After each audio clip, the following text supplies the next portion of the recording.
Go. Happy birthday to you. Happy birthday to you.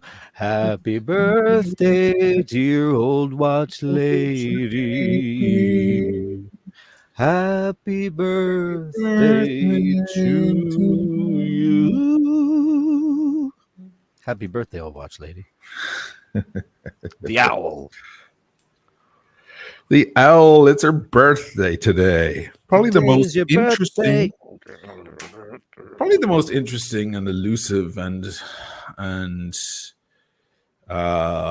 mysterious and impressive character in the watch community. Dare I say it? Dare you say it? I mean, her collection is outrageous. I've never she's got the greatest collection in the world. I mean, I just saw Lionel Messi's collection and it's shite. Yeah. Lionel Messi's collection is shite. She's got one up on Lionel Messi. My God. Many up on Lionel Messi. Let's just take a quick look here. First of all, she's only got 32,000 followers, that's impressive, but it could be a lot more. Guys, get on that. Look at that Speedmaster with the 3-2-1 movement. Look at that fucker right there. Where? On the second row on the left, yeah. This one. Yeah, look at that. That's a Speedmaster chronograph with a 3-2-1 movement. Wow. Holy shit. The beads of rice. That's the beads of rice bracelet. Look at the Cartier. Her Cartiers are ridiculous. Of course, she has her L little symbol there. She does this a lot. She accessorizes. Sometimes she has two watches on that complement one another. Like, that's the level we're talking. Because she can. Right. This is an interesting one.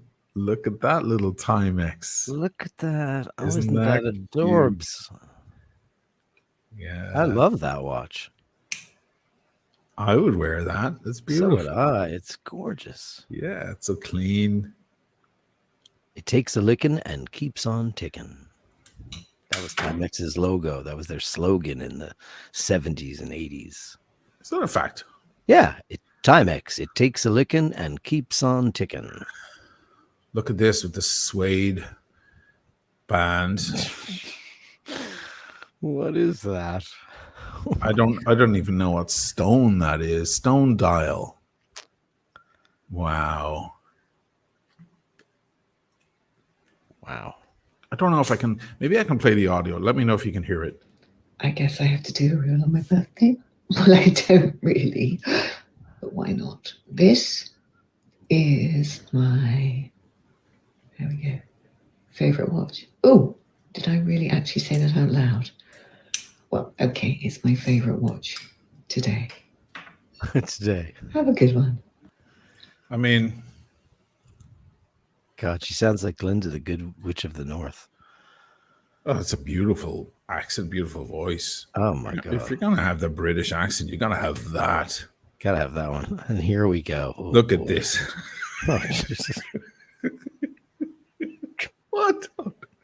Because a solid gold AP original, yeah, the original design, the real one, ain't enough. You got to accessorize it with another watch.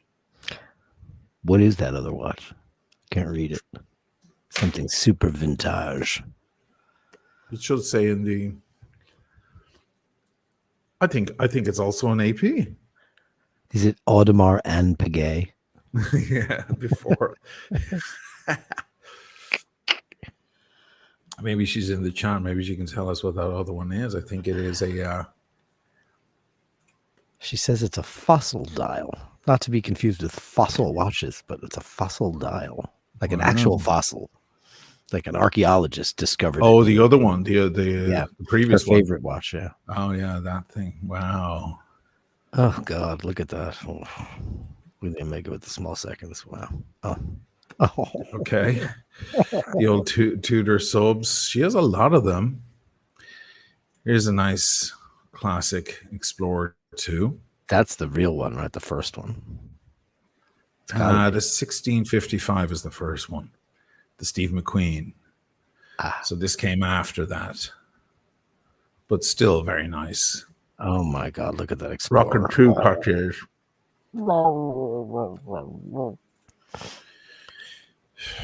Oh, this thing. Oh no, Jesus, God! I need cardiac care right now. That is just insane. I need a defibrillator. Oh my God, could that be more beautiful? I mean, the perfect patina. The perfect patina. I mean, that's what it should look like. New as shit.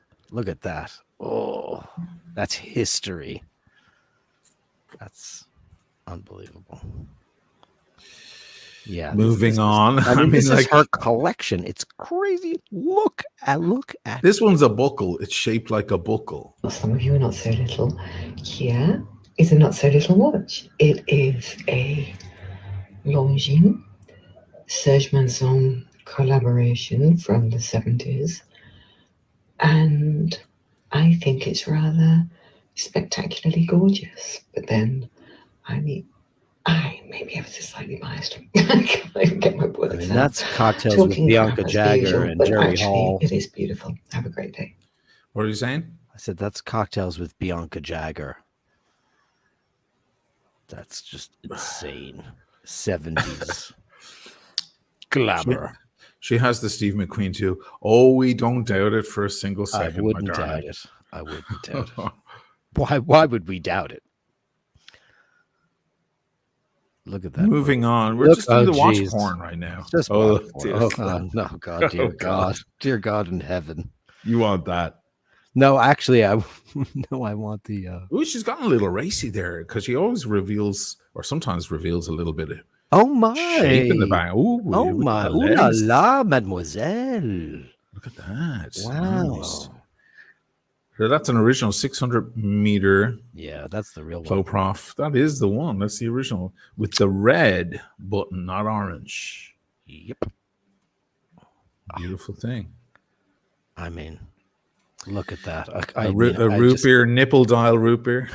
I can't, as the kids would say these days. I can't. I just can't. You would rock the shit out of that watch, man. Murder people for that. Look at that.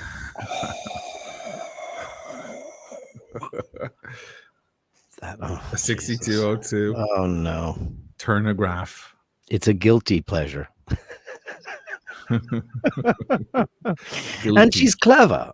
Quite clever. Well, she's full of puns. Puns are a thing. She's Is that right? I love puns. Oh yes, she's just everything's a pun. In America, the king of puns was Yogi Berra, the famous baseball player. Oh. He was the king of puns. Yeah, every time we speak, we have small exchanges on Instagram and email, and she usually finds a place to put a pun in. Oh, so this is just getting Cartier crazy here. Some nice art there in the house as well. What's that, Rodin? I don't know what it is. I don't know. The sculpture. Looks like it could be Rodin, and I would imagine it's the real one. I think so. Here is a bimetal, I know, shock horror. Bimetal, blue sub on a NATO. Dare I say that? It's on a NATO. It's dressed down Friday, and I'm feeling dressed down. I'm always dressed down. I'm the biggest scruff you've ever seen. Ooh, that's a giveaway. If you see an owl wearing scruff, looking very scruffy, that will be me. Have a great day. Hi, guys.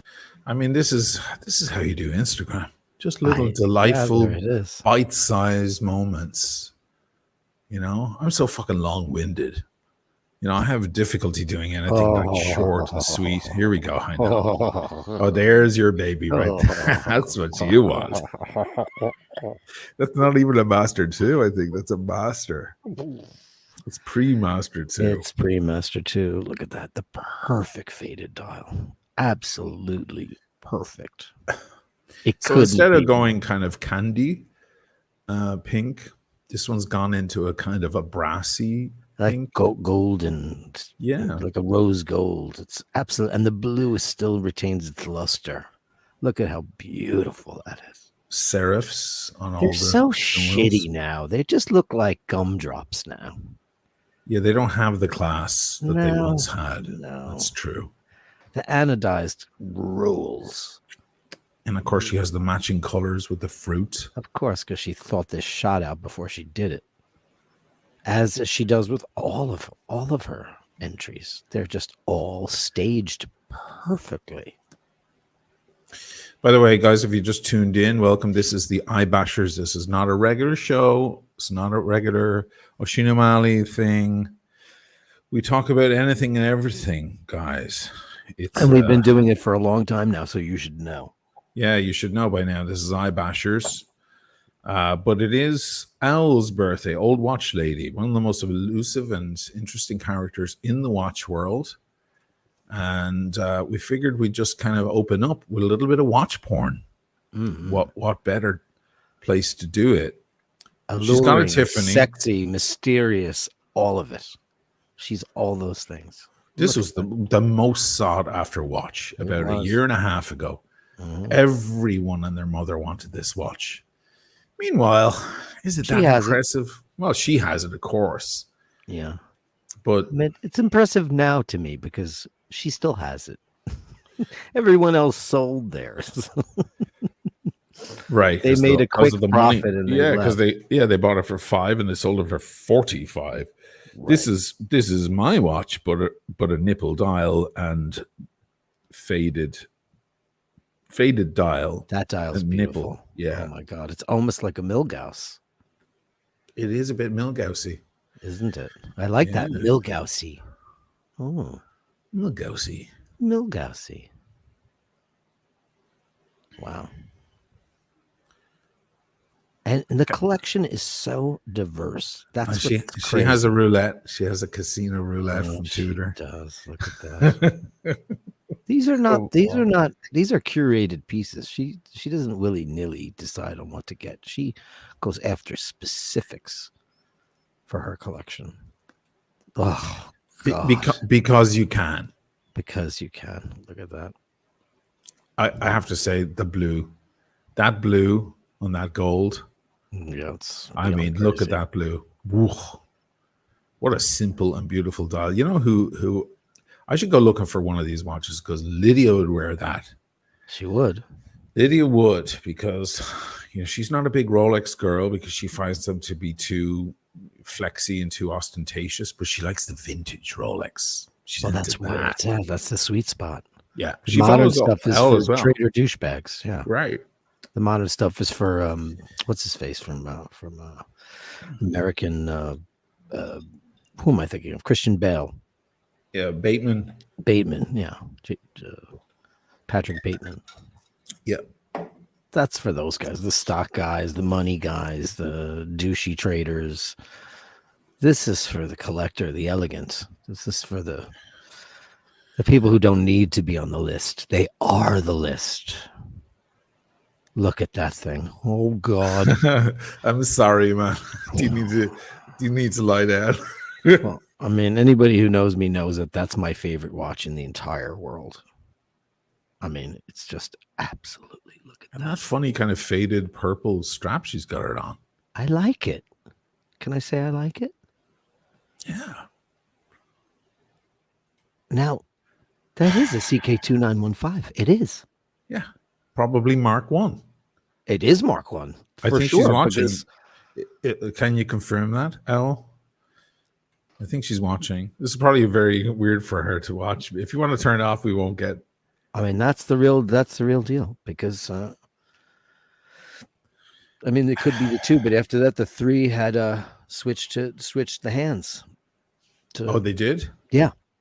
Yeah. That only lasted for -1 and -2. Dot over 90. Oh, is that? Oh, it's the homage. Oh, it's the 57 homage. Oh, it is. That's the one you've been at, the 60th anniversary, the anniversary from the trilogy. No, that can't possibly be true. Because it doesn't look A little vintagey? This is the sixth. Yeah, it does. This is the 60th anniversary, the one you've been foaming at the mouth over for a few years now. Sure. That was my and you know how you can tell they've done that little bit of yellowing, that little bit of patina. Oh, they did do that. And it is beautiful mint condition. I mean, look at the applied logo. Look at the reflection on the arrow hand. Oh, well, I thought it was a newer watch. Oh, look at that. That looks quite big. That's why I was fooled. Because it's a 38.7 millimeter. If that is right. That's right. If that is the look at that thing. Oh man. If that's the 311 1039 30 01001. Big fan here. This is a great watch. I did a video on it there 2 years ago. Mark from finewatchclub.co.uk sent me one. It was the first watch he ever sent me. He goes, just let me know what you want to show on the channel. I really love the channel. I want to support you. You don't need to mention our business or anything. I was like, okay. So I went on the website. I was like, you want to send me that 25 grand watch? It's more now. He goes, yeah. And it came in the mail the next day. I was like, wow, this watch world is very interesting, isn't it? It's crazy. Now, let me ask you something, old watch lady, since you're in the room. Is there a reason why you have the bezel set off to -6 minutes before the hour, or is that just an accident? Because my OCD is kicking in. Oh, my God. I can't wait for this answer.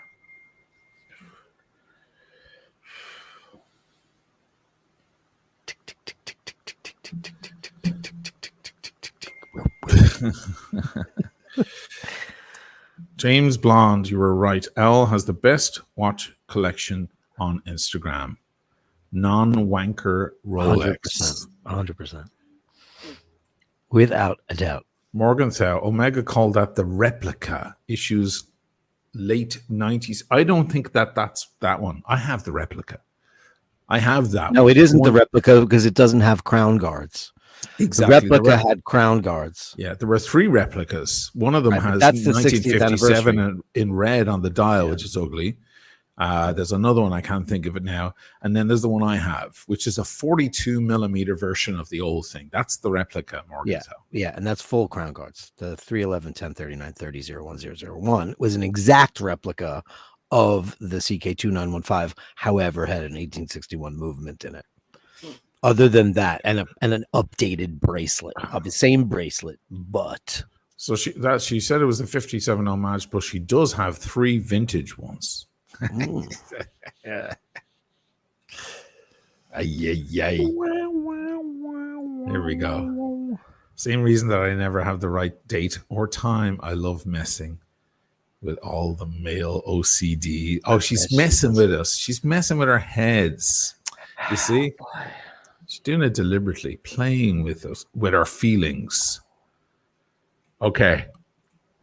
Original Guinness. Oh, no. Nipple dial. No. Just no. Even the date wheel is patinaed. It's cream.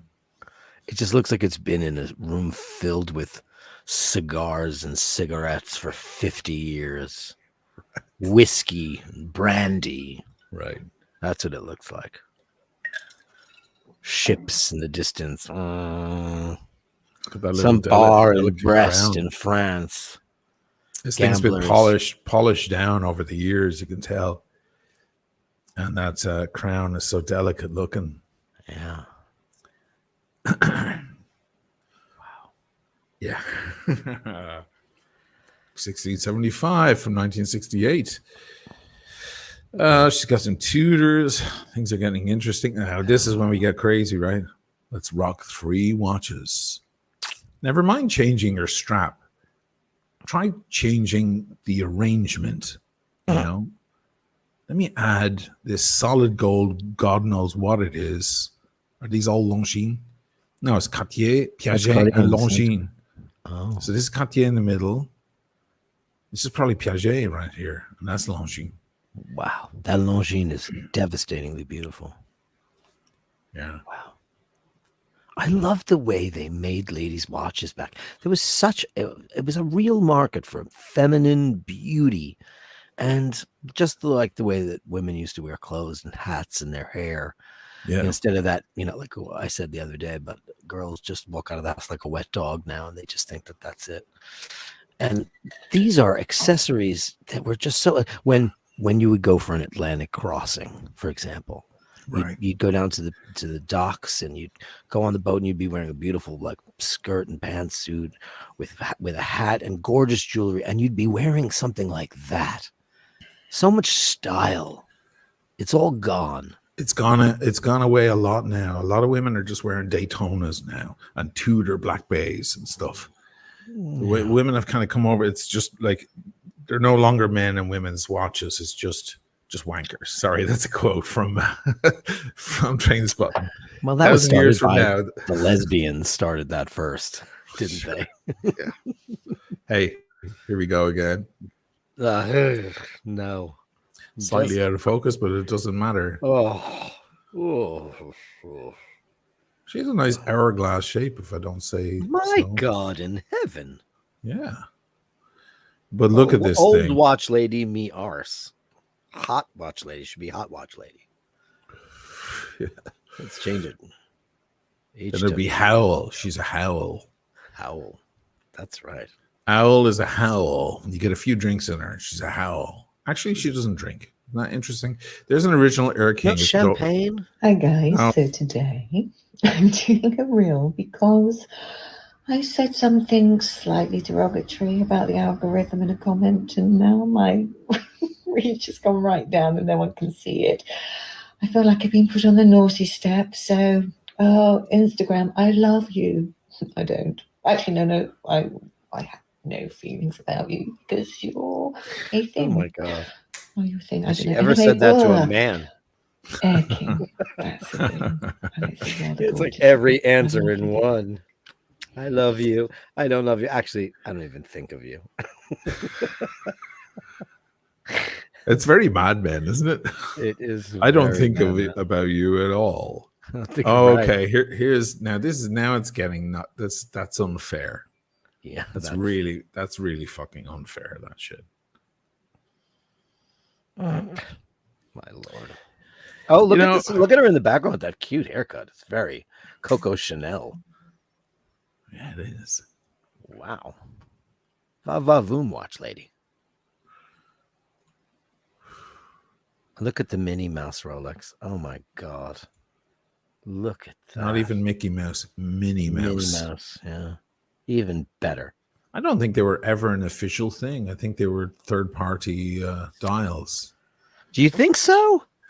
Yeah, I don't believe that it was ever an official thing. I think they were played with dials. There's a discussion to be had. It's like the Blueberry GMT, the one that's just all blue. People don't know whether Rolex ever really made that or not, because we're going back a long time. Sure. Wow.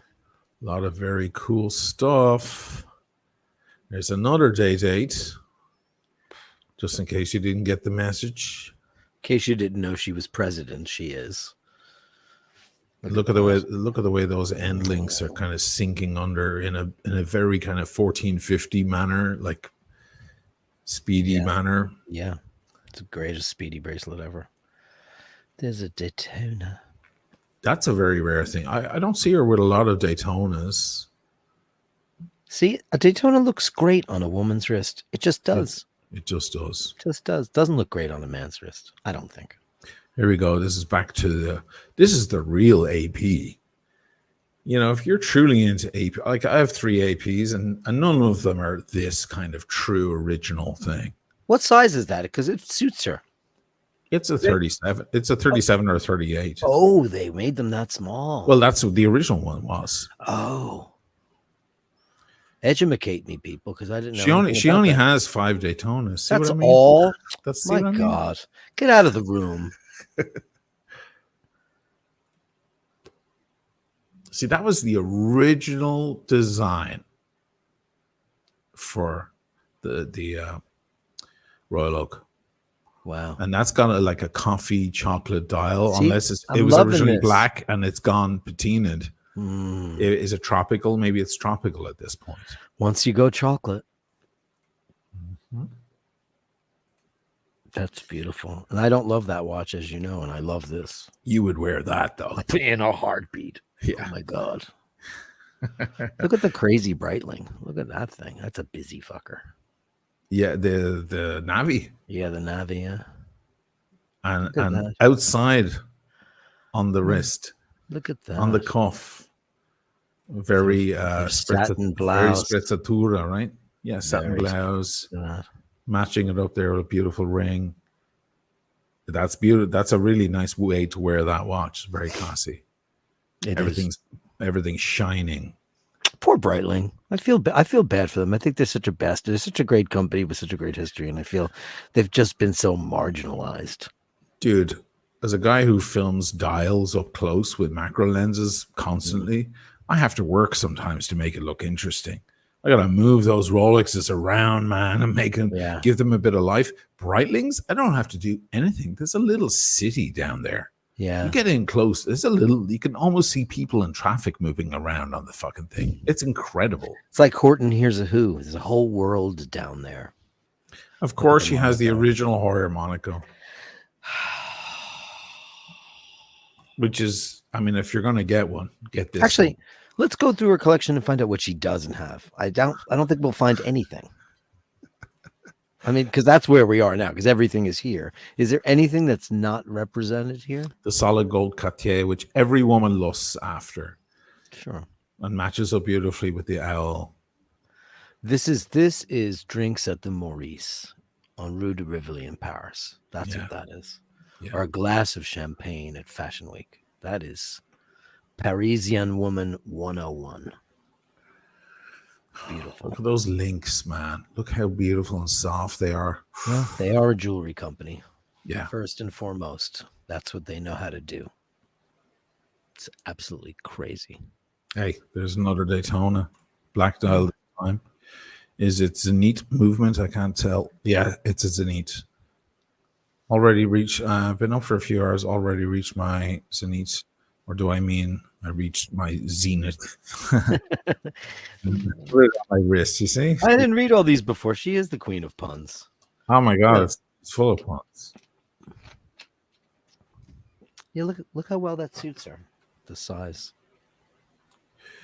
Yeah, it's it's a monumental watch. Come on. It's not a Speedmaster, but that's just me. You're so part of that guy. I hate the push down. I hate the screw down pushers. I think it looks gammy. I think it looks weighty on once, makes the watch look heavy on the right side. That's just ribeye. L equals Uma Thurman in Pulp Fiction when she was young. God, is Uma Thurman not young anymore? God, I guess she isn't, right? No. Isn't that weird? How long ago was Pulp Fiction? 25 years ago? This is a lady and her collection of class that when I scroll through, I feel disgusted about myself for even just thinking. Yeah, because you're a loser.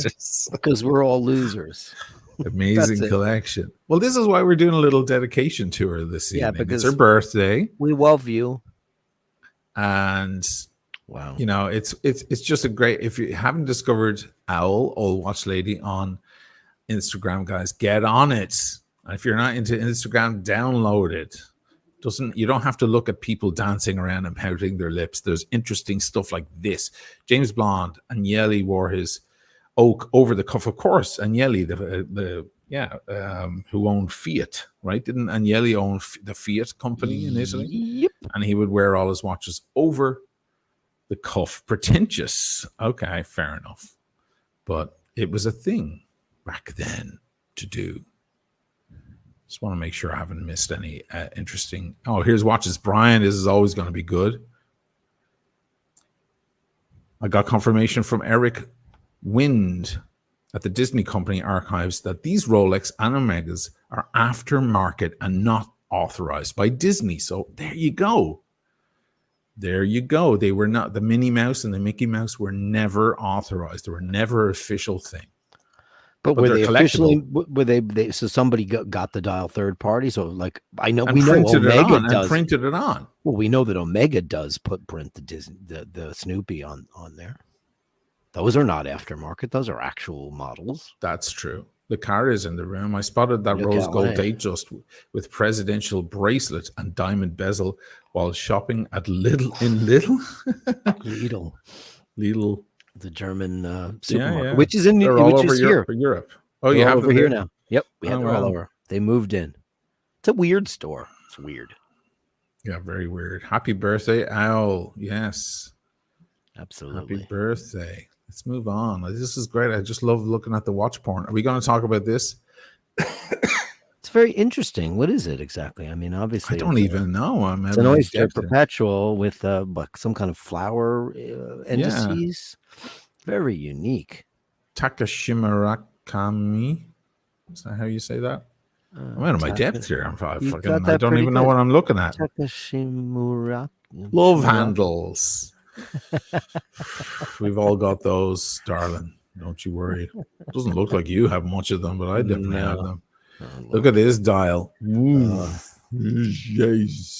Wow, what is that? Is that like a Fendi edition?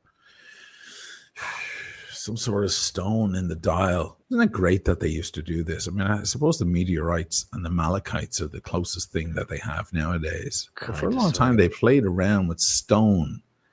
Because stone reflects in such interesting ways. It never looks the same in different light. Look, all of a sudden, everything lights up. Look. I think it looks very Fendi to me because the colors.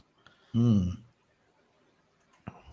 like the simplicity of the dial. Yeah, beautiful. Yeah. There's a 321 Seamaster. This thing? No, this is a tag. In the middle. Yeah, that one. I didn't know they made a Seamaster with... First, it's 321. First. Wow. Before it went into the Speedy. Look at that thing. Look at the pushers. The square the rectangular pushers. I'm gonna be honest, I'm a red-blooded male. All I can see is legs. Yeah, well, there you go. I guess what he's asking you, watch lady, is are you single? Okay, now we're into... You don't drink, so it's not going to work out. It'll never work out because there's no boozing. You'd be carrying me home.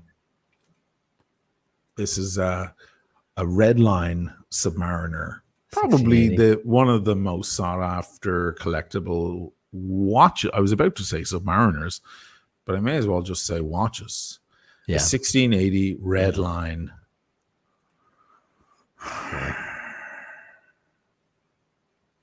I mean, this is the stuff that people go crazy for. Look at that enormously long triangle at 12 that almost touches the crown. Wow. The crown is so tiny. The coronet, excuse us. Mm-hmm. Did they ever make those with a roulette dial? They ever make a roulette dial on a sub? No. By the way, there's the 1655, the Steve McQueen that I mentioned earlier. That's what the Explorer originally looked like. And of course, Tudor 2 years ago or a year and a half ago released the Tudor Black Bay Pro, which is kind of homage to this with the orange GMT hand. It's not actually it's not a GMT watch really, but I'm just using that terminology. Wow. One of the most collectible watches out there, especially if you can get it in excellent condition.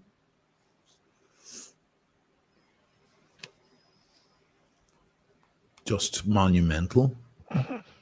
They're all monumental. There's nothing here that isn't. I mean, we could just keep going and going. She even has a G-Shock. Look at her. Oof. I have to say, I can't get my head around this shape of G-Shock.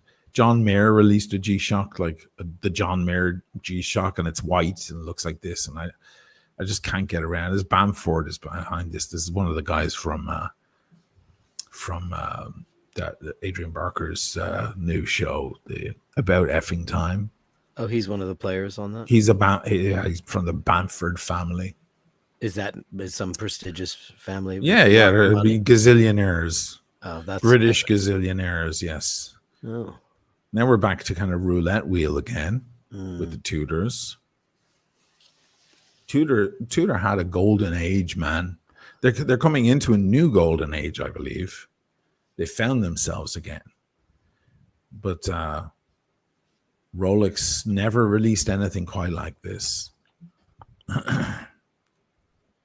And look, she's fucking with us again. Look, yeah, I see. She has the reset pusher unscrewed. That's just to mess us all up. You see, hilarious. She's a cheeky girl. And there is that is the classic roulette table. Wow, it's beautiful. Yeah, it's all faded in the. What year is that? It's probably 1970. Wow. Let me see if she clarifies. Des Ferris 20 British pounds. Thanks so much. All the super chats tonight are going to Dirk, by the way. I'm trying to give him some enthusiasm to quit his job there and finally move to Fano. Bring the cat, bring Paul in that order. And and actually, but he's, of course, like anyone, he's worried about, what to do for money. Well, you got to be eye bashing and getting the super chats in and the memberships in. Evening, gents. Thanks for coming on tonight. I'm just sitting at the back of the class enjoying the view. Well, so are we, actually. Indeed. This has been a treat. A treat for the eyes. 1970s. It's hard it's hard to know with the numbers they had back then. Even now, it's hard to know unless you have the card. Even now. Very metal. Now, you love faded shit?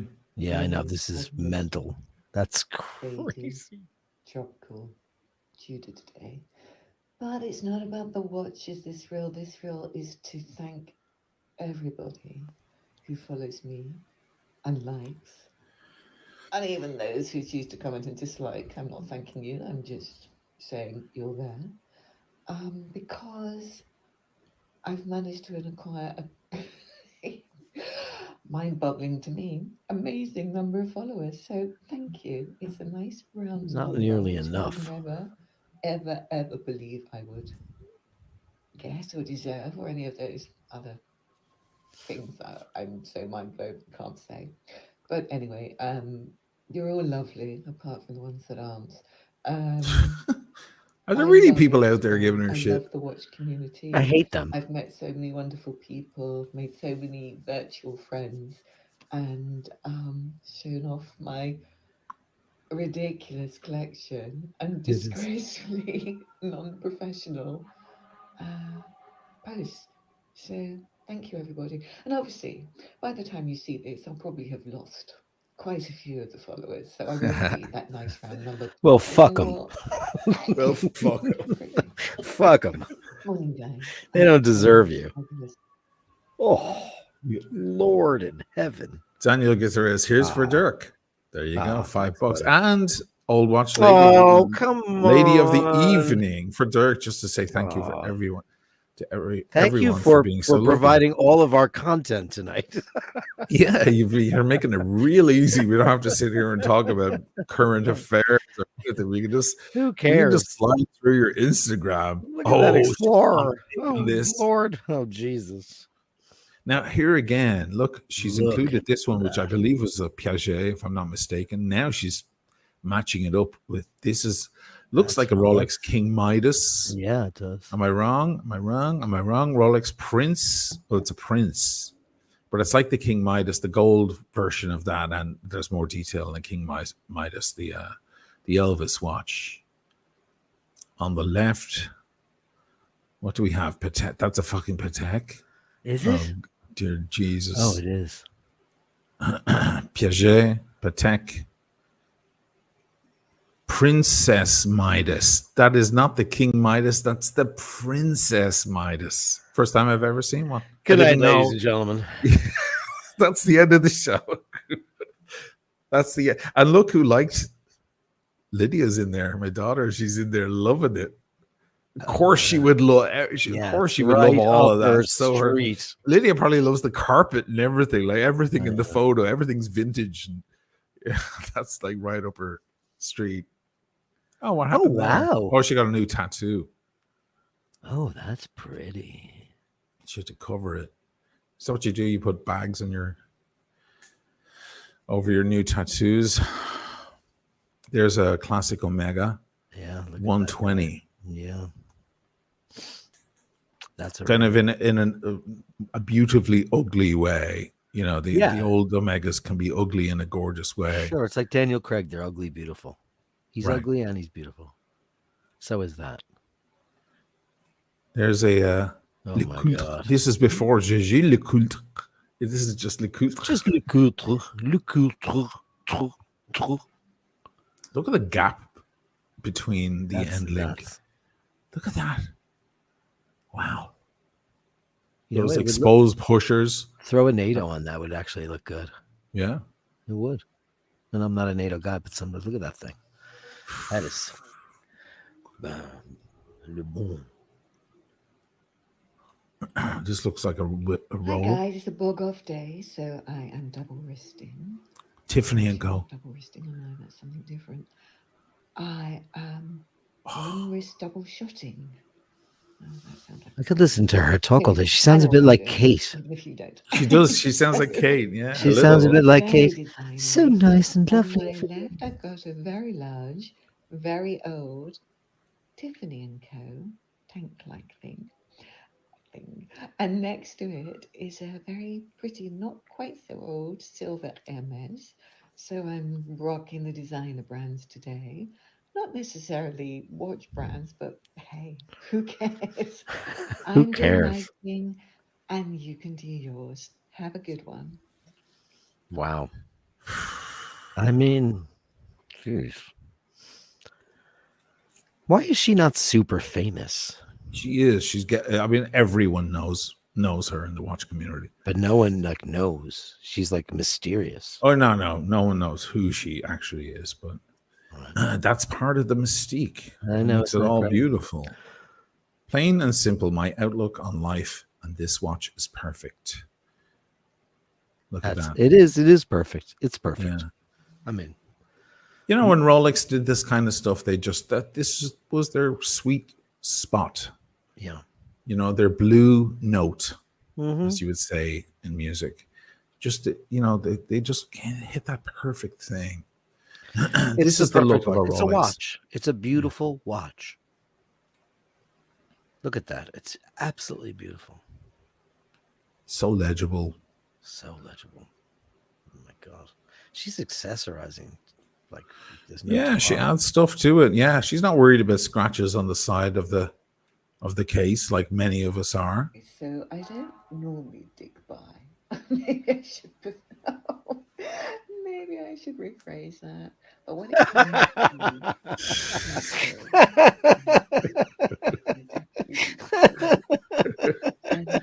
yes, that's enough. Yes, I'm loving your attention today. Apologies. Wow. Have a great one.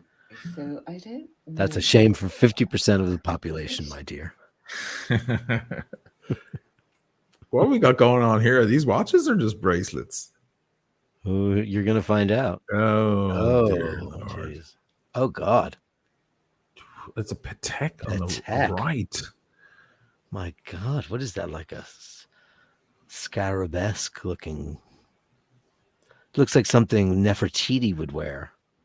Now, I'm just thinking, like, normally, you know, I saw a guy with a Speedy the other day in the piazza, and I spotted it, and I complimented him, and I'm always interested in staring at people's wrists and their watches and so on. Sure. Imagine that you're sitting at a cafe and you see this shit going on. Yeah, you would be too intimidated. What is happening? This is amazing. Well, you can follow her back to the Gritty Palace because you know that's where she's staying. Yeah, she's definitely at the Amman of the Gritty Palace or the Daniele. I feel like Old Watch Lady would stay at the Daniele. I don't know. You know, the Daniele got bought by the Four Seasons. Is that a fact? Fact. As of September, they become Four Seasons Daniele. They need the money because it's looking like and smelling like a dusty. This is a bull's head watch. Ooh. Look at that. Ooh. I'm feeling bullish as opposed to being a cow. This is nice. Oh. This is back when Omega were like ugly pretty. Yeah. No, agreed. Yeah. And they were a much bigger watch company than Rolex. They were. This is new Breitling. This made a lot of news. Lovely watch Fred mildly disapproves of me putting this on a rainbow. It just shows all the gays that you're with them. Yeah. Sometimes a girl just has to play. That's a beautiful watch. Wow. Yeah, this was released 2 years ago. It's very interesting. I mean, it looks so Art Deco. It looks like you should be doing the Charleston. Dun, dun, dun, dun, dun, dun, dun, dun, dun. Because that's what they do, the sad people. The sad people. It really does just make me smile. And hopefully it will you do. That's a very bright and smiley watch. It is. I hope everyone's cool with this. We've 340 in the room. It's been pretty steady, so I guess everybody's enjoying this. I hope you guys are. We're just staring at Old Watch Lady's collection because it is nothing short of monumental, and it is her birthday. So we're celebrating her. Look at this. This is Pierre Cardin. Wow. You know, it's crazy. I don't know about you. When you were Master O'Malley, right? And Jer, your mom, when she took you to the store and you needed to get a suit, wasn't it always Pierre Cardin? We never had money. We never had money. We were so poor. Oh. We could never. No. My poor mom. Parents struggled so hard. They couldn't bring me to get me a suit. That happened later in life when I got my own money. Right. They did their best, though. I mean, they put us through good education and so on. Sure. This is lovely because it's got that Art Deco 60s, 70s thing. I mean, I'm thinking of an old turntable, the old Castle speakers with the grill taken off, so it exposes the drivers and the speaker. Sure. A big record collection. I love it. Yeah. This looks like something you would, like you would go to Studio 54 with. Right. Because you were hanging out with Halston last night and you did way too much blow. Yeah, Andy Warhol's still asleep on your couch. Yeah. You don't know whether to wake him up. Around, acting like a crazy machine. I did too much coke. It's got some droplets of rain on there, I think. I love that. Look at that. Look at the big chain behind it. Oh, yeah.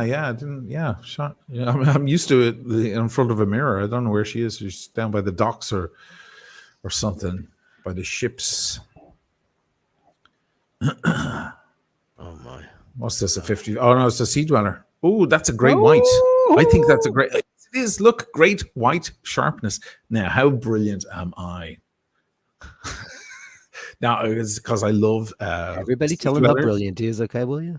Tell me how brilliant I am because I spotted a great white. So this is commonly known as the great white because there is no red anywhere. It's all white writing, white everything.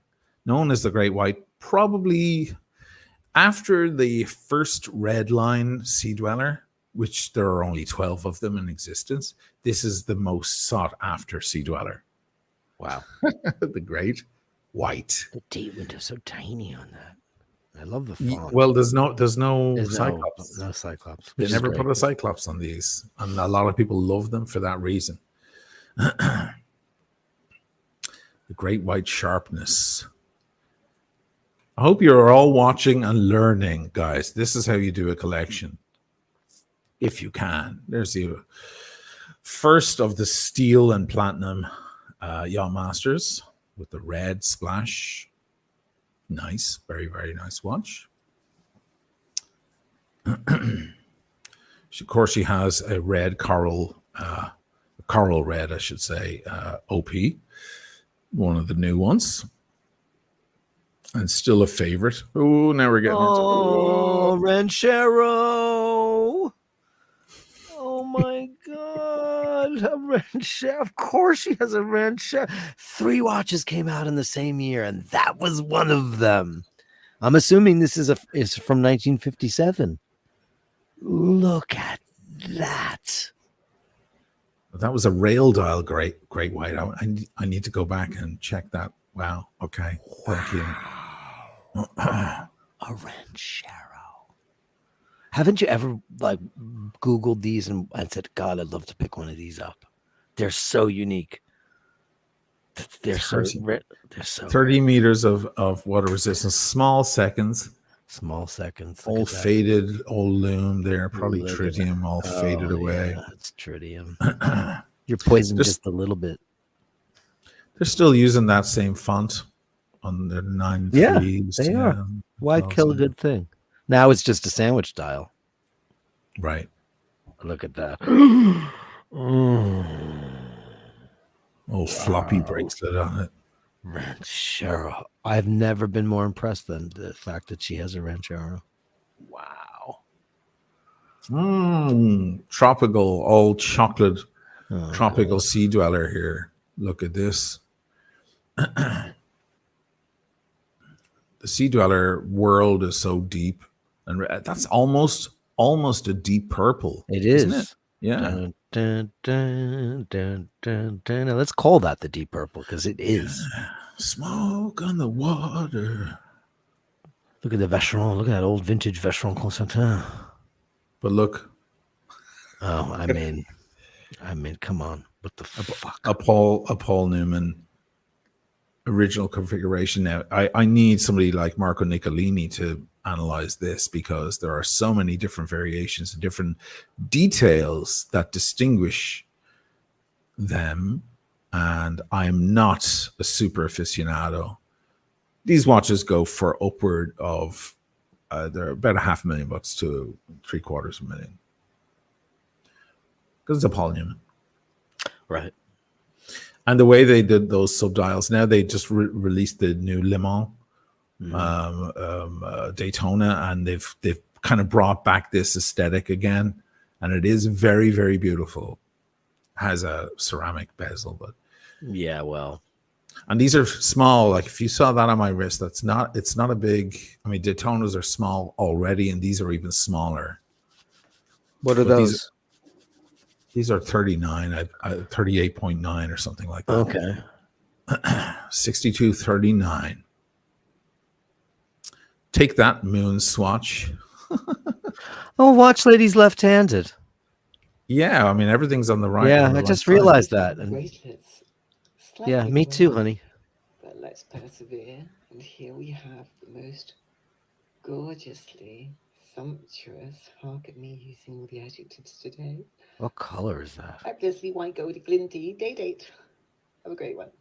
Hi, guys. Look at that bracelet. Jesus. It goes on and there. Look at that blue. Look at that blue on the gold. It's mental. It's mental. It's absolutely mental. Wow. Wowee. It goes on and on and on and on. We could be here all night. I guess we should talk about other stuff, but it's been fantastic going through this collection. There's a close-up of the Guinness. That's the original Guinness there with nipple dial. Woo. And some beautiful art. What is that? Something in amber. It's like a man in amber.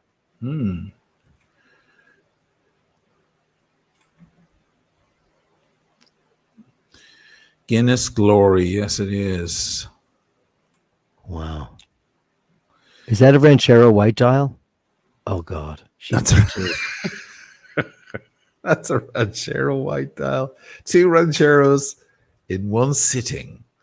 Okay, thanks, everybody. It was a great show. Good night. Holy smokes. My Lord in heaven. A white dial Ranchero. All right, I better stop. I mean, it keeps going. It just keeps going. Anybody who's not subbed, everybody go sub up, follow. Oh, she has an Eberhard. Wow. And we're getting a lot of. Ooh, you're revealing a lot there, old watch lady. Oh my, hello. Ooh. Eberhard. They're quite a popular brand even today in Italy. You know, when you've got maybe $1,000 or $2,000 to spend, you can get a beautiful Eberhard. They're great. Is that true? Yes, Eberhard. They have a great history. Very interesting. She's still fucking with us there. Look, she moved the bezel a little over just to mess with everyone. Stop it, watch lady. You stop it. All right. Okay, stop. Well, that's Well, I don't have anything else left to say. It was nearly an hour of stuff of just watch porn. Pure it was an watch hour. porn. It was 55 minutes of all Watch Ladies collection, and thank you. Happy birthday, darling. Happy birthday, darling. Thank you. That's a show, kids. Good night. Because after that, we're all depressed. What can we talk about now? Are we going to talk about Costa Coffee? So I don't know what's going on with Costa Coffee. It's not a thing here in the United States. I know it's like at the airport at Heathrow. It's a Costa Coffee is their kind of Starbucks over there. It is, yeah. But the only thing I know about Costa Coffee is the funniest shit is from Extras, the show with Ricky Gervais, when he goes to the BBC to work with that guy, and he's like a big queen, and his girlfriend sees him in the hall. He goes, "Oh, Ricky, what do you think I say? Go for a coffee?" And he's like, "Yeah, right." He goes, "Which one do you prefer? The one downstairs or the Costa? It's a bit further away." He goes, "That one." That one then, because it's further away and he's going to be out of the office long. Oh, right. Okay. That's the one where she goes up to him. She goes, "Ricky loves working with you, but you're maybe a bit too gay."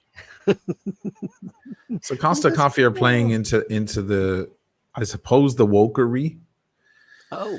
And I'm just looking for you think I can find the thing now that I'm looking it up? I guess nobody wants to post the actual picture of this character. Sorry, guys. I thought I would be able to Google it and find it immediately, but apparently that's a hard thing to do all of a sudden. Fury as Costa uses cartoon image of trans man. Let me share this one over, see if that one works. How do you do that? They show his vagina? So they have is this it? Is there a commercial?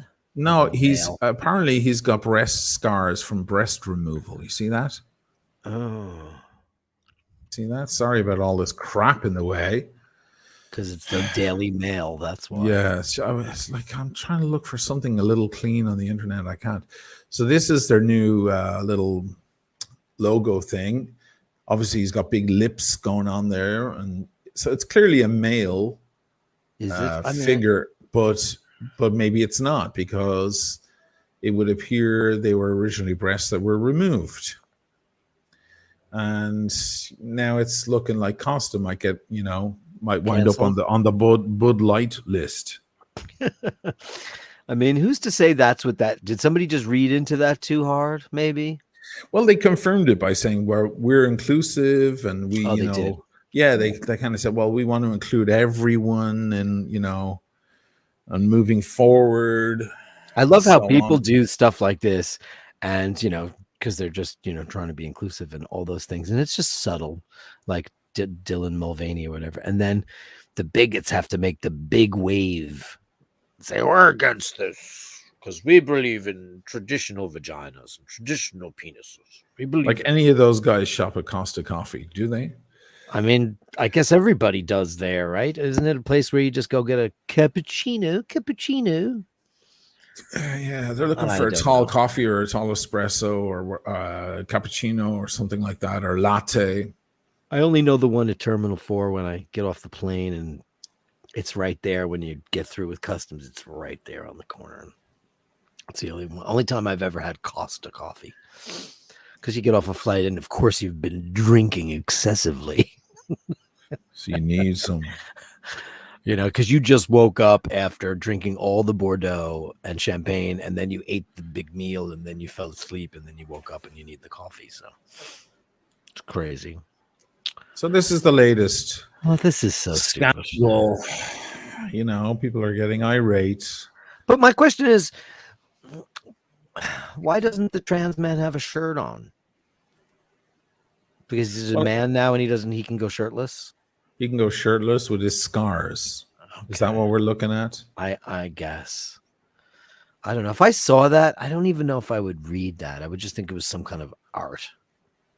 Right. I don't know, because he's got blue hair and big lips, and yellow shorts, and like it's the beachy wave. I don't think I would even read that. He's about to, or they are about to slug a coffee.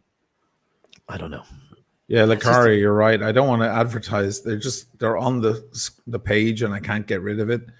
Venezianico, I'm actually advertising them now, which is the last thing I want to do. They're gone. Boom. Yeah. I want to. Is that like a crap watch brand? It's apparently from Venice. It's actually not really from Venice. And I spoke about them last week on the on Who Needs a Drink, the scandal that they were involved in. Ooh. Yeah, they hit some fellow YouTuber with a lawsuit or a potential threat of a lawsuit unless he removed his video saying that it wasn't a very good brand. Awful stuff. Trying to muzzle a YouTuber, not a good look. It's the reason, or we believe it's the reason. It may not be the reason, but we believe it's the reason. They changed their brand from Macchine Veneziane to Venezianico. Anyway, I don't want to talk about them anymore, give them any more plugs. I don't know how I feel about. I mean, I'm like you, man. I just walk past the sign. I wouldn't even think about what they're doing. You know, a dear friend of mine and a friend of Asheen's via me is Mary Ryan. You know, my beloved Mary Ryan, who's coming to town this weekend. So I'll see her. I haven't seen her in a while. She loves, you know, I guess she considers herself, even though she certainly loves her men, considers herself somewhat flexible or fluid, and she loves the great Roxy Music and David Bowie and the androgyny of it all, and all these great rockers that were beautiful, but they were men. And we remember the video "When You're a Boy." Yeah, when you're a boy. Yeah. And boys just work it out. Yeah. And then he comes out, he's dressed as many women, and he smears the lipstick. Yeah. Across Wasn't that face. also fun when androgyny was sexy and cool, and now it's fucking political? It can't even be sexy and fun. Like, you can't even be like an androgynous rock star saying when you're a boy. You can't even do that anymore because it's political. People are like, what do you mean when you're a boy? If you're not a cis man or a cisgender man, and they've ruined it. Like, it used to be fun and fine. People would come and nobody made a big deal out of when a guy showed up at the club dressed like a girl. It was sexy and fun and cool. And now all of a sudden that fucking heretic the Orthodox guy, what's his name again? I always forget his name. Ben Shapiro. Ben Shapiro, yeah. Who, by the way, I'm going to digress for one small second. Of course, that's what you do best. Last night, I was just on YouTube, and I saw him. Did you know that he is a violin player? I did not know that. He was on Larry King when he was 11. Like, this was an event that Larry King had been hosting. And they said, a virtuoso child violinist. Here's Benjamin Shapiro. And he came and he played the theme to Schindler's List. Oh, okay. And he did a very, very, very nice job of it. That's very fitting. Yeah. And it was crazy. But that guy is like one of the world's. I don't disagree with a lot of the things he says. I don't. But he's still a villain because he's got hatred in his heart. That's the difference. I think. I think more than anything, he's found his crowd, his audience. Yeah, his that are, you know, they just play and they want to give the same message to their audience. That's how you get the people over. Here it is, boys, keep swinging. Yeah, boys, heaven swinging. Loves you. You know, what are the lyrics? The clouds part for you. Nothing stands in your way when you're a boy. And they all did all the rock stars back then. They were the gender was interchangeable. It was sexy and fluid and fun, but there was no politics attached to it. This is all Bowie on the right there. Yeah, it's all him in different characters right there. Yeah, no agenda. And then he walks out and he does the catwalk thing in the video and he smears the lipstick. I mean, if you could bring him forward to now and show him all the uproar over gender fluidness, you know, he'd be laughing. Of course, he was able to do that. He was so skinny and emaciated. This guy, he was so skinny. Wear any dress and put on a wig. Sure. Imagine me in that get up there. It would be just a joke. You would look like Hermione Gingold, or you'd look, you would not be the prettiest of ladies. Nothing stands in your way. Yeah, look, he's doing he's blowing a kiss there. Very cool. Yeah. I don't know. All I know is that there are people out there who really find it uncomfortable in their own skin.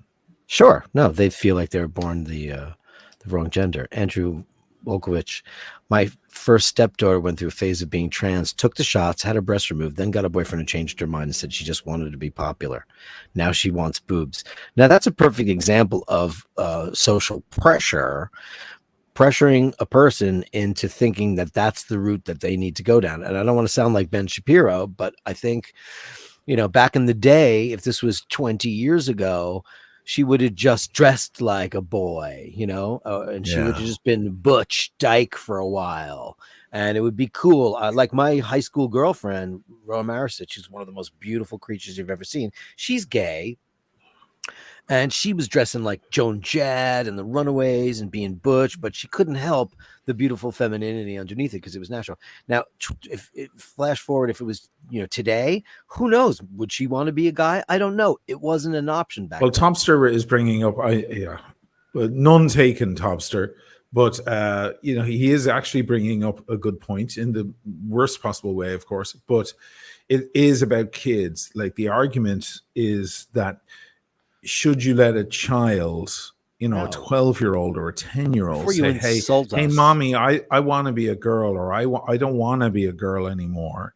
Right. And should you then say, okay, well, that's your decision now that you're 9, you can make your own decisions, like life-changing, life-altering decisions, and go ahead and start giving them certain drugs that will change their sexuality to a certain degree. Should it be up to a child? I mean, I think, shit, man, you can't drink until you're a certain age. You can't drive a car under a certain age.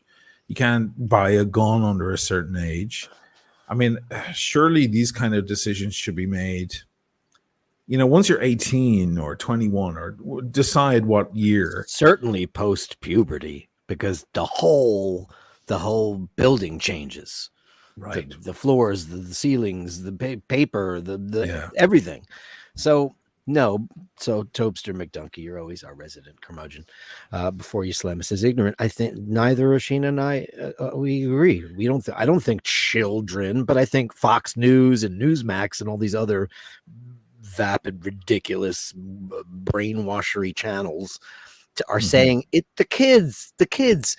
How many kids at 9 are given sex assignment surgery? They aren't. And they shouldn't. It's ridiculous and it's unnatural. You have to certainly wait until after puberty. Well, if you're Matt Walsh, who made that What is a Woman documentary. I think he used to be a woman because he looks like he used to be a woman. He looks like a woman grew out a beard, right? Yeah, he looks like he's been taking tons of testosterone shots because I mean, one day I got this weird. You ever get like a weird porn pop up when you're on a website, and it was constantly.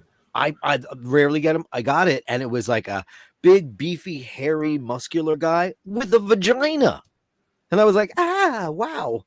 And then I went, wow, like a woman could take enough hormones to grow a way better beard than I have and have a hairier chest than I do. Holy crap. That's amazing. Right. But I guess if you take those things, of course, children shouldn't do it. It's ridiculous. But I think that that's just their platform from the far crazy right.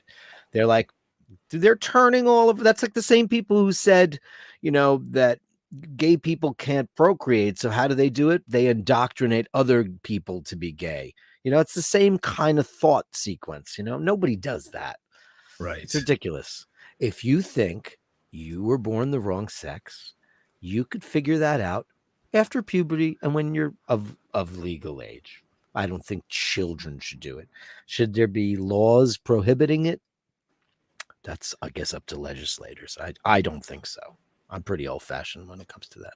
I think you should let them be who they want to be without surgery, though. I think you should certainly let them endeavor to wear the clothes and the jewelry or the cowboy boots and whatever it is that makes them feel most natural to them. You should let them do that.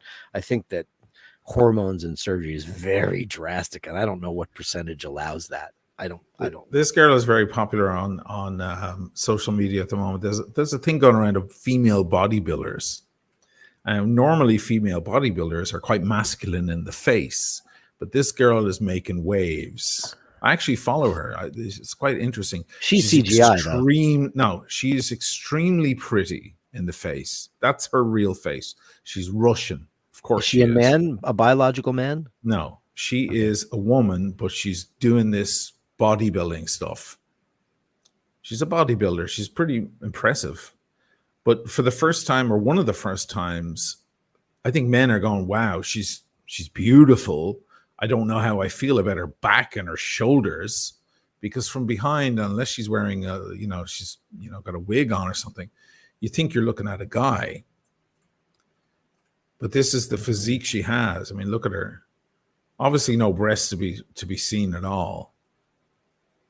But an impressive bodybuilder, and she has the respect of the bodybuilding community, which is very, very big on Instagram. Fitness and bodybuilding is a huge area of social media. These people make a lot of money, honestly. But the thing about her, she's making waves because she's so incredibly beautiful in the face, and she has what looks like most men would love that body, would love that physique. So there's an androgyny going on. And once again, the train spotting quote comes to mind. 1,000 years from now, there won't be any boys or girls. It'll just be wankers. It'll just be fucking people walking around eating and pointing at things. We won't know what they are, Yeah, it's all the lines been so confused. But this is the future. This is what's happening. I don't know. Are we just old fellas who just want things to not change? I mean, that's so crazy. Like, she's wearing a beautiful dress, and she's got a bag. She's got forearms that might make my forearms look like nothing. I mean, and she could wear Panerai easily. She could easily wear Panerai. She should be the next face of Panerai. No, but this is what she wants out of her life. And you know what? This is the problem with the politicking of everything. It's like, when you are doing something for yourself that does no one else any harm, it's none of anyone else's business. I do agree that children should not be allowed to do permanent things to themselves, but this is an adult woman. Look at this guy. It's, I believe he's a fitness character on Instagram as well. So they met up to do a collab, honestly, being a bodybuilder doesn't mean you're going to be really good at arm wrestling. Arm wrestling is a different skill. But of course, this makes for a lot of clicks. She'd beat me in an arm wrestle, that's for sure. Look at the traps on her. Look at her traps. Traps are so hard to get to. My traps explode. Do they? Yeah, I'll just do a few pull-ups for my traps, and then I have no neck. They just explode. Because I was into bodybuilding for years. I was like between the age of 16 and 21. I was obsessed with bodybuilding. It was great. It was great therapy and so on. But isn't that interesting? Look at that. If you take away her face, you're looking at a dude's, or at least you think you're looking at a man's body. An incredible physique. We're getting gender fluid, guys, whether we like it or not. I don't know what to say. Fair enough. It's going to be an interesting future. Hey, we've got bigger things to worry about. We've got AI. Soon enough. I'm going to give him one last shout here. Do it. If it's not happening, why did California just pass a law that kids under 18 can get hormones, blockers, and surgery? Okay, so that's not true. Can we finish the question? Finish the question so people listening. So who is there over 1,000 child gender clinics in the USA? It's not allowed. The bill does not authorize any gender-affirming surgeries without parental consent. The facts are that social media posts are misrepresenting the California bill that aims to expand access to mental health services on an outpatient basis. It's nothing to do with surgery. You cannot get sex assignment surgery without your parents' consent. Look that up. I just did. So anyway, I know where you stand, and I agree with you. I do agree with you. I just think it's crazy. Benzo, I only have one complaint about what you said here. It's I couldn't care less. Yeah. Sorry, I'm being a grammar Nazi. It's not I could care less. But okay, so adults, I couldn't care less what they do, as always. So over a certain age, I mean, if it were up to me, you know, I would say 18 or 20 or something. Then okay, knock yourself out, you know, go for it. I mean, kids can't buy alcohol or cigarettes before they're 21, but they can go to war and they can go kill people. Right. You can go get trained how to use weapons and go kill somebody for what? For some fake flag shit and nationalist bollocks crap. Oh, Andrew Walkovich. Hey, you know what, man? 20 Canadian dollars. Thank you so much. Gorgeous Dirk for being an amazing human. Not according to Tobster. Listen, man, we all go He's around. Irate. He's irate. He's so Kool-Aided, you know. I'm not Kool-Aided. I'm neither left nor right. I'm way straight up the middle, kiddos. I think I had a lot of fun in the closet as a gay person. It was fun. It was more fun back then to be in the closet. I had a secret. It was more taboo. Yeah. It was more taboo, and it was exciting, and it was thrilling, and you couldn't, you know, prance around the streets and be a big whore. Like, sex was few and far between, and it was always a little bit seedy and scary and exciting and fun. And you know what? I mean, luckily for me, I got hitched early, but you know, these kids nowadays, they have the opportunity to just pop out of a cake and look, I'm a turtle. Yay. I'm a rainbow. I'm a cloud. Great. Be whatever you want to be. But in order to, you know, that's like, when is like, you know what? I really think I'd be better off without a hand, because that's the rage right now. Is like getting your hands cut off. You know, I want paraplegic or quadriplegics are in, you know, and there's going to be clinics set up and kids are going to say, I don't want hands. I want to get hooks. They're overrated. They're overrated. You know, they're overrated. Right. So, or I want, you know, I don't want to have a head anymore. I just want to download my brain into a computer chip. I mean, it's just getting so absurd. I don't think anybody should have surgery unless they have an illness. First of all, elective surgery, like Botox and all that stuff. I don't know about you guys, but I would be afraid to do that. You go into the knife and you can, any kind of elective surgery can kill you. And it could certainly gender assign. It's a massive, massive surgery to undertake. There's lots of kids out there that aren't quite sure what they are. Back in the day, we all just lied and we all just hid it. And it hurt a lot of us. A lot of us killed ourselves, but a lot of us made it through too. I just think that the way that social media and society is right now, there's both sides of the coin. You got the Tobster McDonkeys, or, you know, evangelical Christian types that say the Bible says and all this crap. And then you have the people like, yeah, you do you. Yeah, but you do you within reason. And within reason is to not let children suffer. That's like, I don't believe in circumcision. I think it's fucking crazy that we still do that to people. You know, it's genital mutilation. It is. It's just nonsense. It's crazy. It's absolutely crazy to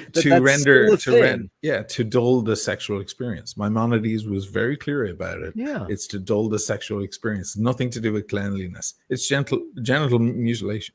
Because you're only supposed to be fucking for procreation, and that's all. You know, you're not supposed to be getting the rides behind the stage or under the stage like Till Lindemann is doing. Meanwhile, erogenous zones figure it out. Ask any Jewish guy or any circumcised guy. The erogenous zones find their way somewhere else, because that is the most sensitive area, and that is where all the that's why it's cut off. You're not supposed to have any pleasure. It's to dull the sexual experience. Meanwhile, you know. We had this conversation years ago on an iBashers like 15 years ago. Do you remember? with Steve Shapiro. He's like, shit, if I had any more sensitivity on there, I wouldn't last 10 seconds. He wouldn't last 10 seconds. And he's Jewish and circumcised. I know. That is great. This is I don't funny. know.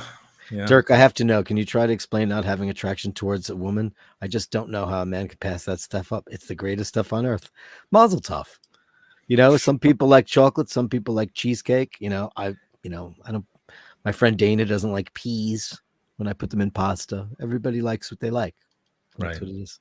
That to me, it's like a tin can. I can see the beauty. I'm going to be way more honest with my assessment of attraction and beauty because I'm not sexually motivated by the sum of the parts. You know what I mean? So that's why I'll say, wow, that girl. And somebody's like, what are you, crazy? Because she doesn't have big boobs or a big arse or whatever.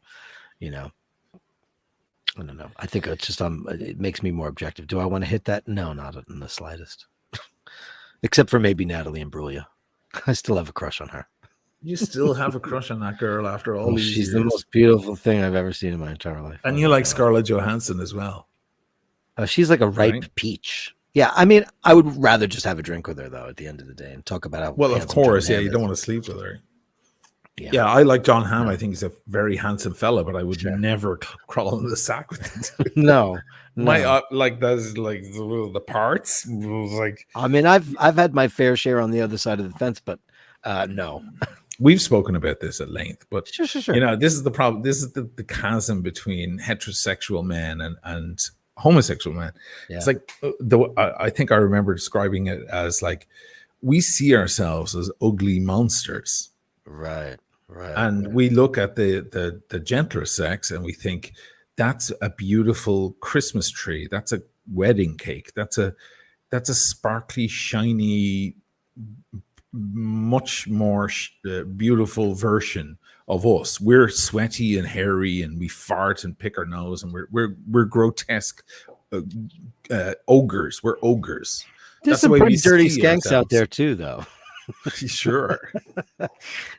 You knew a particular French one. Okay.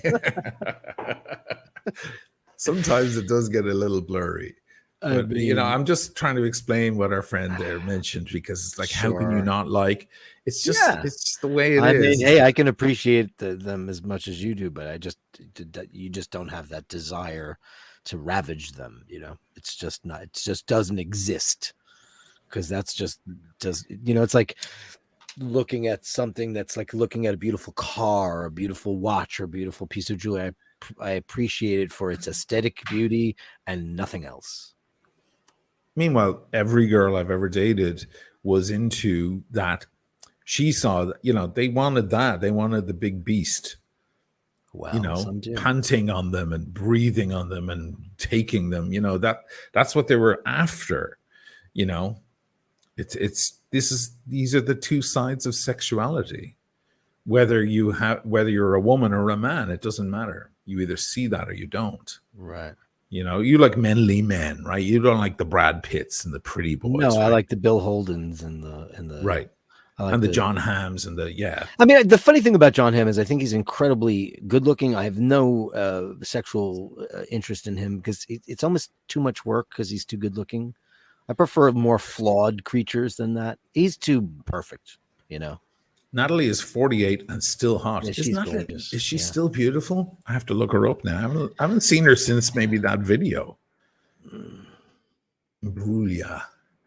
Where's that name from? What's Imbruglia from? Imbruglia? It's Italian. It's Southern Italian. Imbruglia. Imbruglia. So it's got to be Southern Italian because I've never met a person. Oh, my God. That name. Yeah, oof. She still looks beautiful. Yeah. Those cheekbones. Yeah. I mean, she's just, is that her now? I think that might be her now. Oh, man. We're talking about her net worth here. Wow. Well, that's crap. Meanwhile, when you look up any celebs or anything, you wind up on these terrible websites that are just full of. Hey, Wayne Grow, I guarantee you I've slept with more girls than you have. And 2, don't be gross. Is Wayne Grow being gross? Well, if he identifies with the character in his avatar and he calls himself Wayne Grow, then he must be a bit gross because I don't know what that means. Waingro, do you remember Heat with Robert De Niro and Al Pacino? Oh, yeah. Remember the guy who's killing girls? Who actually causes the whole disaster, really, and rats out everyone, and that whole last heist that should have gone perfectly, and they get the call that was from Waingro. Oh, okay. Gross. So they tried to kill him at the beginning. Serial killer. Yeah, they tried to kill him at the beginning of the movie. He's a strange-looking guy, and he's got that, I don't know, mullet or whatever he's got. The scent will convert him. Ugh, that's horrible. That's like me saying you. What are you reading? I'm not even. I just picked it up. Dirk needs to taste it. The scent will convert him. I mean, that's unnecessary and juvenile to say, because I have, and two, you just need to stick a dick in your mouth and tell me how that goes. I mean, don't do it. We don't want you anyway. Clearly, Waingro, you have a little bit of homophobia going on. A little bit. I don't know. Either that or he's just being playful and funny. Maybe he is. I don't know how you found your way to this channel, but I hope you're enjoying it anyway, to at least hear some more perspectives. Yeah, I mean, back in the day, all these gay dudes like Rock Hudson and they all married. The studios hooked them up with all these beautiful girls. Like 60%. You know who was bisexual? Burt fucking Lancaster. Wow. Well known. He admitted it. He said, "I have sex with men." One of the most beautiful men in the history of the world is who? Is from Streetcar. Marlon Brando was bisexual as fuck. He was in love with a guy named Wally Cox, but society wouldn't allow it. And it's like, everybody puts this emphasis on it. There's plenty of girls for you guys. Enjoy them. We don't want them. Knock yourself out. Yeah, it's more for us, Waingro and company. It's more for us. What are you complaining about, for crying out loud? Rock Hudson wasn't. Benzo says, I couldn't convince my grandmother Rock Hudson was gay. Man, he was gay. I remember, I'm old enough to remember, when it dawned on everyone that Freddie Mercury was gay.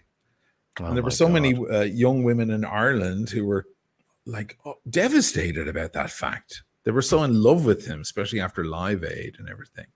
I'm like, if you couldn't figure out he was gay already, there's something going on. Mind you, the rock world was always very full of that kind of, it was always gender fluid in a certain way. A lot of these metal bands and so on had the big hair with the spray in the hair, and a lot of them had makeup. I'm not talking Poison, Motley Crue, right? All the 80s bands, Striper. Yeah, they were all hot girls.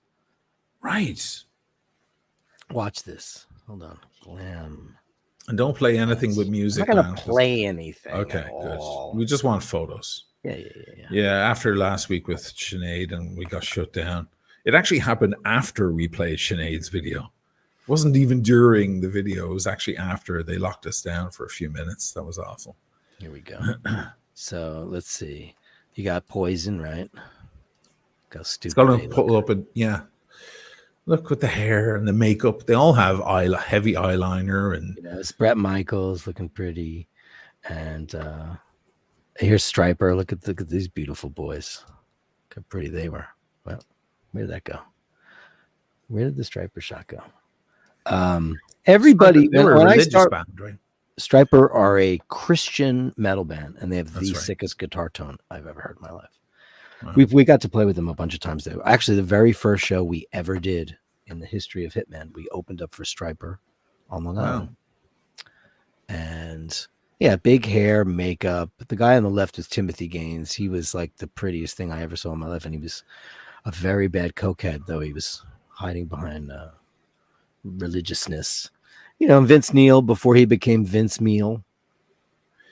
Yeah. That's his nickname now. Look at him. Vince Meal, because he put on so much weight from the food. Fat now. But he had beautiful cheekbones. Look at that. He was beautiful. Looks like a pretty girl almost. He's like Norwegian and Mexican. He's got like this crazy background. Very exotic. Yeah, everybody did it. And androgyny was fun, and none of these guys are gay. They just look like pretty girls. It was in vogue. It was in fashion. It's what everybody did. Warrant. It's a shame about Warrant. because their lead singer Janie Lane was a drunk and he killed himself with booze and pills and stuff. And like when you think of Warrant, you probably think of like really corny metal, right? I barely think about Warrant ever. Right. And if you did, right? And you know what? A long time since I've even heard that name. Right. And you know what's crazy? You'd be wrong, because that guy was a really great songwriter. They have a song called Uncle Tom's Cabin that is so fucking incredible. And it was like, and he's a great singer, but everybody knows she's my cherry pie. It was a big hit, and you know, whatever. And that's not even a bad song. If Queen did it, everybody would love it, you know. Yeah. But it was derivative, and you know, there was a lot of great music to come out of that. But everybody looked so fucking stupid that when Nirvana came out and sucked and just played down, everybody was staring at their shoes. It was a completely welcome relief from having to play dress up every night. So everybody became shoegazers and all that stuff. And you know what? The music died and whatever. I resent the whole hair metal label, because there were some really stupid bands, but there were some great bands too. There was great music coming out then. And a lot of them just looked like idiots because the labels made them do it, or, you know, I mean, we dabbled in it in the beginning and then never did it again. We had very long hair, but there was no hairspray involved. Whatever. Let's move on to tip culture. It's getting out of control. A lot of people are complaining about tip culture nowadays, because what's happening in the United States in particular is you buy your coffee or you buy your sandwich or whatever, and then you have to swipe your card, and then they turn around. There's an iPad on a stand, and they turn it around and go, look at this. And do you want to tip 10, 15, or 20%?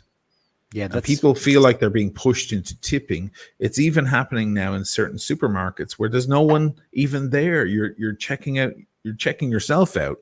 You're swiping your own, you know, barcodes, and then do you want to leave a tip? To who? To whom am I leaving the tip? It's like people are looking for tips. Somebody sent me a thing. I think it was Adrian Barker's. If it's not, I'm so sorry, Adrian. But somebody's website, one of the watch guys is selling, I think, straps or something. It might be Adrian's. And on the checkout, it's like, do you want to leave a tip? And they sent me a screenshot on, geez, you know, I was about to buy a strap and I quit at that moment. I didn't go ahead with the purchase because I was so incensed by, what do you mean a tip? I'm buying your goddamn strap in the first place. I'm paying shipping. Is tip culture getting out of control? You know a lot about tips because you worked in a bar for a very, very long time. So you know a lot about tip culture. Tipping was invented for people to prompt, to ensure proper service, or to ensure prompt service. Now, as a tipped person for a very large chunk of my life, it is because I do not get a regular salary, like minimum wage or a living wage. You get a minimum wage, like the beyond, less than the minimum wage. You get what's called a tipped employee wage, which is generally about 30% of what normal people would make minimum wage. So the way it's made up and taxed upon is you get tipped. Bartenders, waiters, and then that's where it started. Then you started tipping your nail salon girl because she did a great job. You always tipped your hairdresser, even though they charge you $400. You know, I mean, it just got to the point where now I go into my local brasserie or whatever, my local boulangerie to get my, you know, this Canal place. And they just put up a tip thing. And I said, hey, can I ask you a question? Do you guys not get paid a real salary? And she goes, oh, no, we do. I said, why are you getting tipped? She goes, well, it's a little extra money for us. I said, but you know, I'm a tipped employee. I actually live on my tips. Yeah. The reason why tips are out. So what that is doing is it's nullifying, it's making people not want to tip anybody anymore because they're infuriated by it. So when you have people are getting angry now. They are. Apparently 60% of Americans are incensed by tipping. They're getting angry about tip culture. Because there's one at the dry cleaner. Why are you tipping your dry cleaner? He most likely owns his business. And there's now I go into the pizzeria. There's a tip line for the thing. Why is there a tip line? Meanwhile, I'll never forget this. I'm in Venice. This is before you lived there. This is like 2012. I don't know, 2011. That was the time we were staying at the Bauer Palazzo, right? And Paul fell asleep, and my in-laws were there, and I'm up late. So I walked out. I walked up to La Fenice, and it was in the middle of the night. And I said, I could go for a drink. I found the only open place. I didn't know Venice all that well yet. It was probably like the third or fourth time I had been there. And I found this little restaurant. I went inside, and I had a glass of wine and a lovely conversation with a girl there. And I wanted to tip her, but I didn't have any cash. I just had a card, and there was no tip line because there's no tip lines in Europe. I mean, I'm sure that's changing. You mean the line on the receipt where you? Yeah, there was no place for me to put a tip, and I said, "Oh, I'd love to tip you." She goes, "Oh, we it doesn't operate that way here." I said, "So none of you guys?" She was the bartender. I sat at her bar, but here I have to tip the dry cleaner and the pizza guy and Dunkin' Donuts. Starbucks. There's tipping at Starbucks. At Starbucks. There should not be tipping at Starbucks. They get a salary. Anyone who gets paid, actually, that should be legislated. Anyone who gets paid a proper salary, state by state, there should be no incidents of tipping. It should not even exist. Well, here in Europe, of course, tipping is it's a rare thing, and it's a lot of people even kind of don't like it at all. And their first trip to New York City, they have to grapple with that whole idea of the tip and how it all works. It's very, very foreign to them. Now, I tip here in Venice because it is known well in Venice, because most of the people at the restaurants are from other countries, particularly the United States. So they're ready for a tip. They don't find it odd. But if you venture into the city, into the country, and you go to smaller towns, leaving a tip is an awkward and strange situation. And they certainly don't expect, it's like the word tip, T-I-P. It's a very small word. It's like $1. It's like there you go, son. And you put it in your front pocket. Yeah. It's not like in New York, the bill at the bar is $400. You leave $500 because $100's for the bartender who took care of you the whole evening. Right. Now, when I first moved to New York, it took me a long time to become accustomed to the idea, and I didn't like it at first. It was rejection at first, like, what's wrong? Why don't you just include it in the price? With the years, I developed a liking for tipping because I saw what it did. I saw the plus side of it. Now, over here, a lot of people will say, no, just pay them a decent wage. What if it's a slow night? There's no tips. Are they going to go home empty-handed? One of the exes, she was working in bars around New York, and she'd come home sometimes. I'd pick her up, and the taxi, going to pick her up and bringing her home cost more than what she earned the whole night because it was a slow night in the bar. And, of course, the new waitresses or bartenders, they get the worst nights. They get the worst shifts. They get the worst areas, the tables, and so on. And then, of course, there's the whole problem with certain people who do not like to tip, which is a whole other discussion. We can get into it if you want. We shouldn't. We shouldn't. Yeah, we should not. We shouldn't. Yeah, it'll be played on the hate channels later. Yeah. But there's some cultural issues there too. You know what? Tips get me a very long way in this town. I can tell you. Tips I get always smiles. Get you a long way. Yeah, I get smiles from every. I walk into every. I mean, at this point, they know me anyway. But they know that guy's going to tip. And they roll out the red carpet. I went when Blondie came over for the weekend that time. It was pissing rain. We went into Corner Pub, and it was absolutely rammed. And the guy with the Milgauss, I just saw him earlier this evening. The guy with the black dial. Beat up. I love that it's beat up. Yeah. He goes, amore, amore. My love, this it's just a figure of speech here in Venice. And he goes, don't worry, I'll get your table. And he sets us up. And it was a table that was already reserved for someone else. But he was like, they won't be here for another hour. You relax. What can I get you?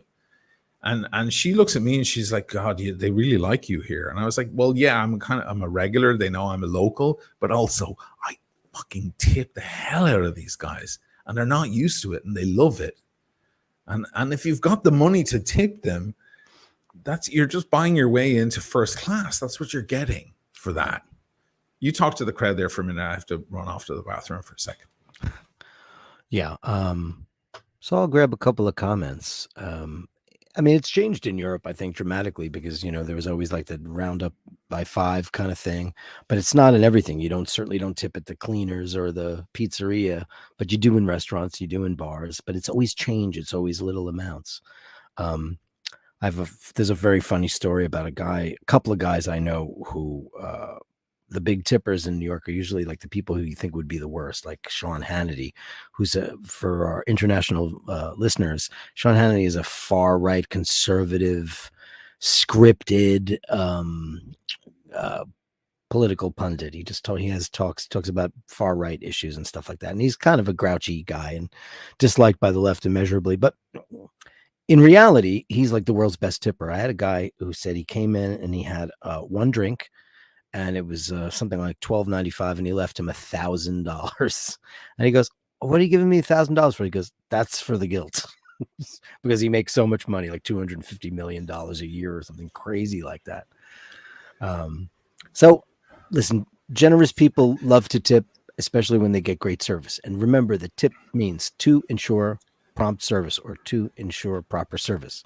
Yeah. So if you're a waiter or a bartender or you're a hotel worker and you're having a super shitty day because your boss is a cunt and your girlfriend fucked your next door neighbor or whatever, and you get a patron sits down and they take great care of you, it's going to change your life.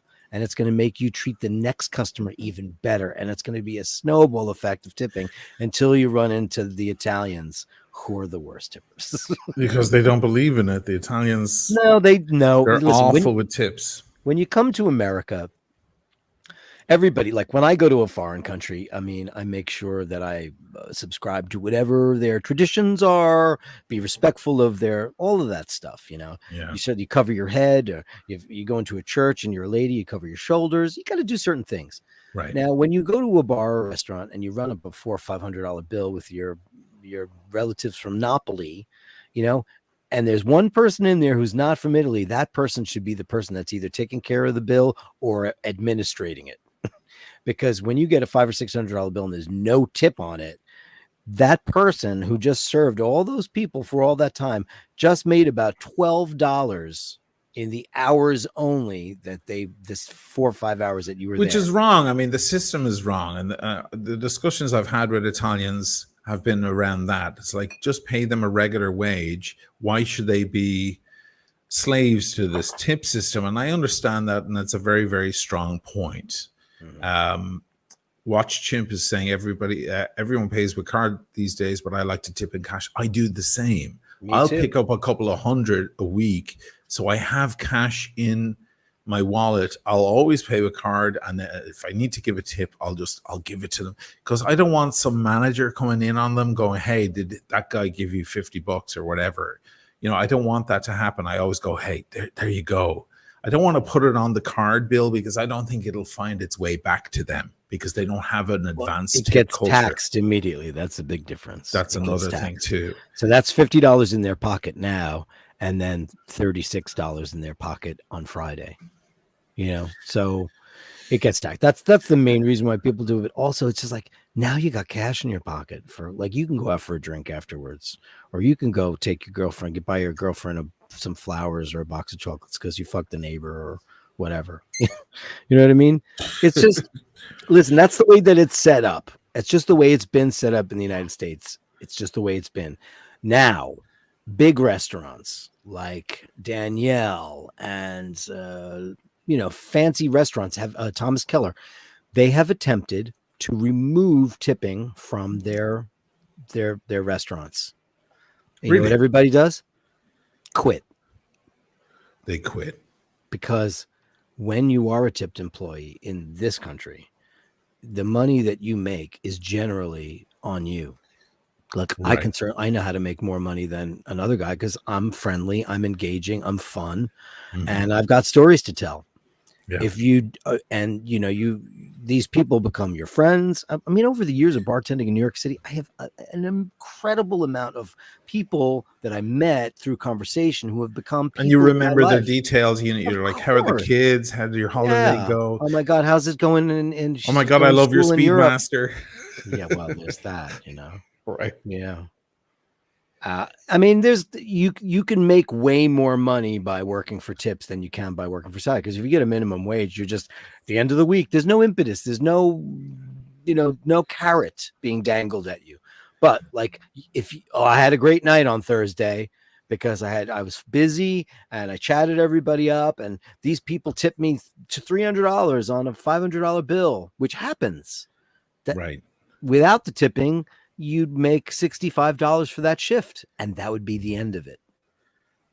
It's awful. So, now, I won't say her I name, like but tipping. do you remember X years ago, Queen's girl? We won't say her name, but lovely girl and real queens, proper queens. And she would tip heavily. Like in the cab ride might be $8 and she'd just give him 20. And she did an old-fashioned thing because she's so deep, Queens. She would do a thing where we would go to the bar. She would invite me to the bars that she liked, and she knew the guys. And she would put down $100 on the bar, and then we'd order drinks, and that $100 would just sit there, and he would just remove the money from the $100 as we went. Mm-hmm. Now, if we drank $60 worth of stuff, whatever was left was his. If we had $40 worth of stuff, whatever, if it was if we drank $90 and it was only 10, she'd add an extra 20. Right. But mostly it was just once she put down that $100 on the bar, it would sit there and that was it. She was spending $100 no matter how many drinks we had. It was gone. Sure. And he would just remove from it, and that would just pile up. That's the old-fashioned bar way.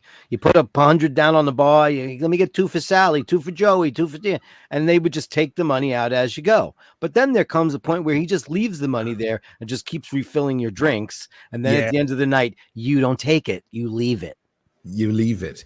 And remember this as well, especially in Queens, every third drink was free. That's the golden rule of bartending. Everywhere. Buyback. So in Manhattan, you can correct me if I'm wrong. Every fourth drink was free in Manhattan. It was fourth, yeah. Fourth. Listen, in Queens, it's the Wild West. 3. Yes, the Wild West. It was 3 every third drink. Or it's the second one, depending on how sexy you were, or funny you were, or engaging you were. Yeah, I mean, it's like that one's on me. Yeah, which is beautiful. That's what and it then, of be. course, at a certain point, you'll get loose wrists there with the gin or the vodka or whatever you're having, because you're just throwing money at the guy. He's going to throw drink back at you. In the end, I came around to the tipping thing, and as I said, I'm walking around.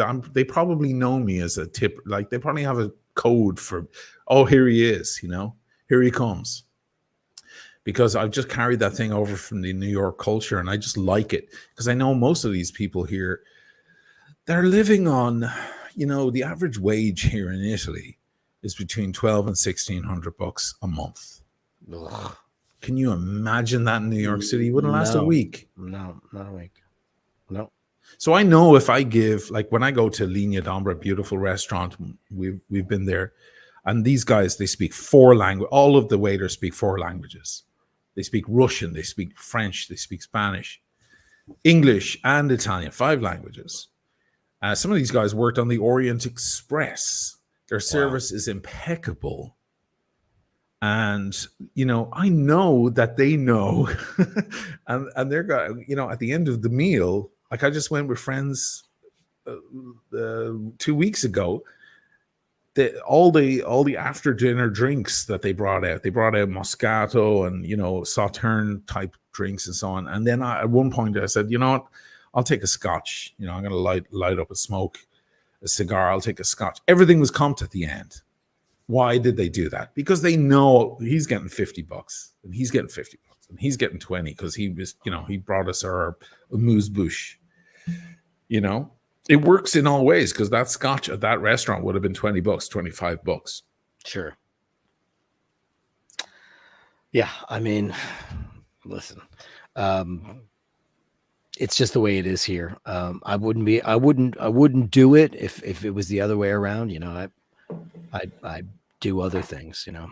I've got other little side hustles. Right. But I still bartend 2 days a week here in New York City because you know what? I work 2 days and I make like, $700, $800 for 2 days. And you for know 2 what? days. That's Now pretty good. at the height of your thing in that other bar, we won't mention it, but that bigger bar in Midtown. Yeah. I remember you telling me that a Thursday night and a Friday night was what paid the rent, paid everything. Paid the rent. Thursday night at that place was, I'll never forget the first day I worked there, I made $1,500. The very first night I ever worked there. Wow. $1,500 because it was a zillion. Tiffany, Ember, and Bethany were there for Marks, and they were like, "Oh my god!" And everybody's there, and the guys were all the pretty young girls, and the guys who wanted them. So the guys were buying all the drinks. This was when it was different. Now you got gangs of girls, and girls split checks. And when you've got 6 girls and you're sitting down at a table splitting it 6 ways, fucking Venmo them. Somebody put it on their card and put one fucking tip on it, and then Venmo her the money. Right. Because you know what? First of all, there should be a law about splitting checks 5, 6, 7 ways. What the fuck is wrong with people? I only had a salad. I only had one drink. No, we've already been down that. If I ever go out to dinner with somebody, and first of all, it never goes there. One of us grabs the fucking check anyway. Right. But if it ever does get to that, and somebody goes, "Well, you had this," I'd be like, "Fuck off. You're in this crowd. Oh, I don't drink." Well, that's your fucking problem. Right. It's ridiculous. Yeah, that's the whole splitting thing. And girls now, because it's girl power with all these girls at the freaking, they split everything, and like each credit card's like $9.60. So what do they tip you on that? $2. You wind up making like 11% on the check at the end of the day. Jeez. That's the worst part, Now, how many bars and restaurants split the tips? Because I know there's the heavily tipped people. The bartender will be heavily tipped. Pooling tips. Tips is what I'm saying. It's actually illegal. You're not supposed to, in New York City, you're not supposed to pool tips. Really? You're not supposed to. They do it. Everybody does it. Not everybody, but you're not supposed to do it. I've never done it because the bartenders don't do it. What we do is, if there's more than one bartender, like at my old place, there'd be 3 of us on some nights. It'd be me, Chris, Alfredo, and we would, we'd be making big time bank. Cinco de Mayo, you walk, if you didn't walk out of there with $2,000, $2,500, you had a shitty night. Wow. We'd split it at the end of the night, and it was all cash. Mm-hmm. Cash doesn't exist now. No one pays in cash. If they do, it's maybe 2%. That's no one shitty. pays in cash. It is shitty. Yeah. There's I pay with card for everything, but I always bring a little cash. Me too. Around. Yeah. I always have at least $100 in cash in my wallet. 20s, singles, 5s, 10s, always. For whatever. But I do use my cards for the purchases. I used to not do it, but now I have no choice. Now I need to start accruing airline miles because the party's over. The party's over for that. It's interesting. There's a hotel nearby here where I like to go sometimes for a drink and sit and look at the canal. And I can tell that the way the management is run, and if I ever have to tip because I just don't have any cash in the wallet at that moment, I know it's not getting to them. And I've just started, I'll go in, and when they come over to the drinks, I'm like, "Hey, darling, how are you? How's it going?" I know all their stories, where they live. They all live in Mestre or in some other town. They take the train into the city. I live in Paradise. That's where I live, and they're working in Paradise. Right. And I just go, "Hey," and they're standing right beside me, and they're putting down my drink, and how it is in Italy, they hand you lots of little nibbles and bites and things. You buy one drink and they hand you a shitload of stuff. You get olives, crisps, the whole and something else. You get like a little lazy Susan with little bowls of snacks. Yeah, that doesn't happen here. You pay $22 for a drink and you get nothing. So I always, I take out a 20, I slide it in their pocket. They're like, "Oh no, don't," and I'm like, "That's for you, darling. That's for you. Don't say a thing. Nothing. Thank you for the drinks." I just keep it quiet. And if I walk in there and it's packed and there's no table outside, they'll clear a table for me. They won't kick anyone out. They'll find another table, roll it out, or put it down, or find a seat for me. Because it just helped them pay their goddamn rent. I don't know. Like, I believe in the worker. I believe in the small guy. You know, the manager's walking around, fuck him, you know, or the owner of the hotel. What's he got, a Ferrari? I don't care. I'm gonna tip all the wait staff and everybody helping me out, the people who are bringing me the drinks. And I swear to God, the margaritas get real strong. Oh man, do they ever? Because you know the people who take care of me always got it better. Right. You know? I mean, I'm in a different situation now. It's a totally different thing. There's no buybacks. There's none of that stuff. But like I said, I'm only there 2 days a week. It's more of a brunch proposition. I'm not really involved in the nighttime aspect of it anymore. Okay. Which I'm grateful for. I don't want anything to do with nights. But brunch is huge in New York. It is. And you know what? It's the volume adds up. And it's a lot of, like, I'll get tourists and you know, they're the worst. But then, you know, you meet some, you know, the Irish are the best. The best. Man. Well, the Irish are always going to love that, because try paying for a drink in Ireland. You can't. Right, you go out with your mates. Can't do it. I'm going to go back to Dublin and see my mother soon, and probably for my 50th. And I know when I go to the bar with friends, old friends there, it's going to be very hard for me to buy. I'm going to have to secretly pay if I want to buy a round of drinks. Oh, yeah, you have to do that. That's another art too. That's another art. Money's no good here. Yeah. It's a beautiful thing. Shane McQuirk, $11.99. Thanks so much, man. Oh, thanks. To old, beautiful watch lady. Happy birthday, my dear. BWL. Thank you, Shane. Legend. Legend indeed. By the way, your package went out today, Shane, with your postcard. I went to the other town to ship out the stuff. Man, oh man, I got back to Venice. I was in that other town, I'm not going to say, but whatever, 50 minutes in on a train where they take care of me. They're great guys too. And God, man, when I get off that train, when I come back to Venice and I walk out, I got the 5.2 bus back on the water, and I was like, I mean, I'm in paradise. Like, have I died? Sometimes I need to actually leave Venice and come back, even if it's just for 4 or 5 hours, just to realize, like, you do realize you're in heaven. You may have actually dropped dead a few years ago, and now you're just in heaven and you haven't realized it yet. Andrew Welkovich, $20, man. You're the legend. Legend tonight. Tip for you, fellas. You're the best tipper. Yeah, he's a really good tipper. First of all, everyone who comes to Venice, I know a lot of people fly in, but the first time I ever got there, I entered in Santa Lucia in the train station. And man, that is the ultimate way to enter that city. You come over a bridge and you see, you know, Piazza San Marco and the Campinelle in the distance, and you like the anticipation.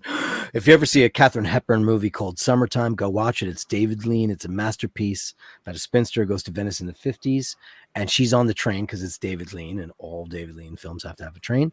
And you see the exact thing that you will see in real life.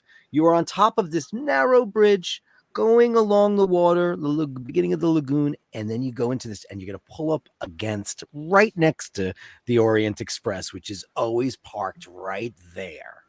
And then you'll walk out, and the heavens will part, and you were bathed in golden light, and you were in the city of Venice. The first time you ever do it, it will change your life. I promise you.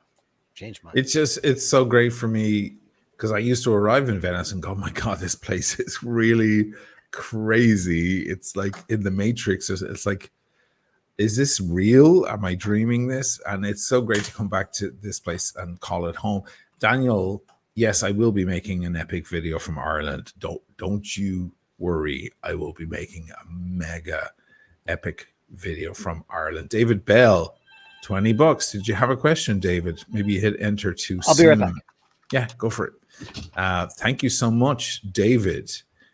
You know, I have a lot of people as well, you know, who reach out to me, who watch the channel, and they're like, you know, that was a great episode, and I'm getting so much entertainment out of the channel, and it's good company. Some people are driving, they have a long drive or a long commute to work or something, and it's nice to watch an episode or listen to us guys just talk about stuff. And they're like, you know what, I need to send you something. Like, I'm getting more entertainment out of this than I would on Netflix or something. And, you know, and that's what they send over a little money. And it's just, it's such a nice thing. Never mind the money. It's just such a nice gesture to, you know, to feel like appreciated, like you're putting all this work in and so on. It's very nice. And it creates a friendship, a relationship with the viewers, which is the best part, I think, of the whole thing. Daniel, if you have a question, just rewrite it. I'll spot it. Not Daniel, David Bell. David, I caught Daniel's one already.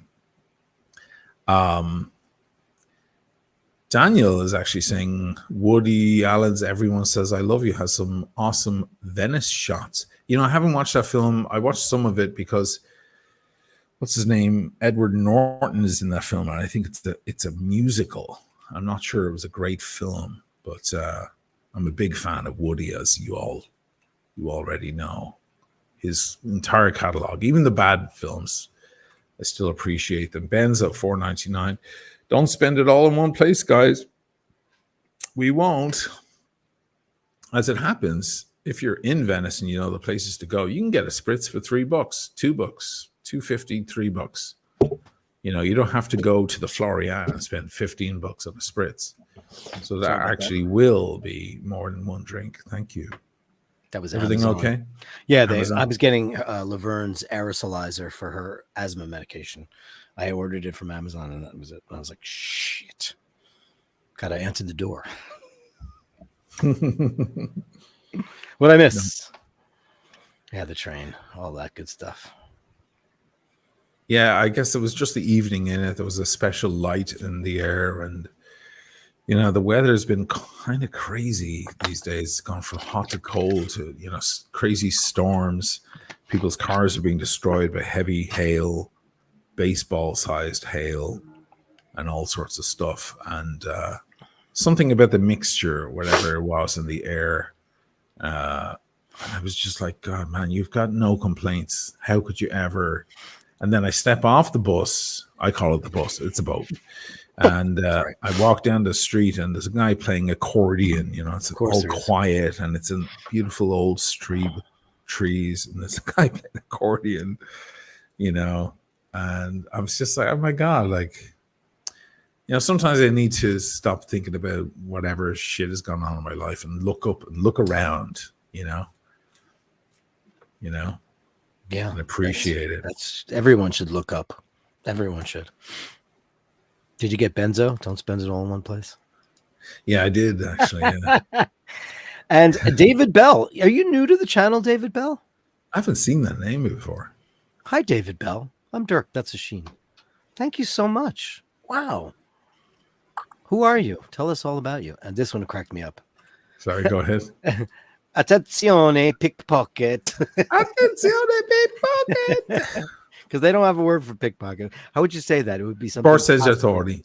Borseggiatori.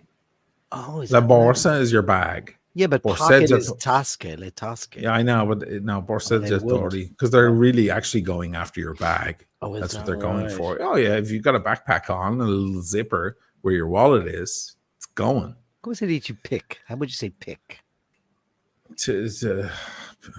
No, I don't know. Pick. I don't know. I don't know. That's a hard one. Take prende le tasche. Yeah, but they have their whole. They haven't. The pickpockets have been around in Italy from long before. I've only ever seen them in Florence. I've never seen them in Venice. The difficulty is, of course, if it's a man, it's a borseggiatore, you know, and a borseggiatrice is the girls. There's lots of borseggiatrice, sure. And they're young girls, and they have hats on. Yeah, they have the baby and sunglasses. Yeah. I just did a TikTok there a few days ago, talking about her name is Monica Polli. That's the name of that woman, and she's now very famous. They featured her in the New York Times and everything. She's doing interviews and so on because she's exploded across TikTok and Instagram. Attenzione, borseggiatore. And I was just talking about the phenomena of languages, saying, she says, pickpocket there, there, like Chris P said, pickpocket there. because they don't have words that end in consonants, Right. you know, much. So they add. So there's a certain moment she's like, "Madam, your bag, your bag." She's saying your bag, but it sounds like people don't know what she's saying. It's just, your bag, your bag.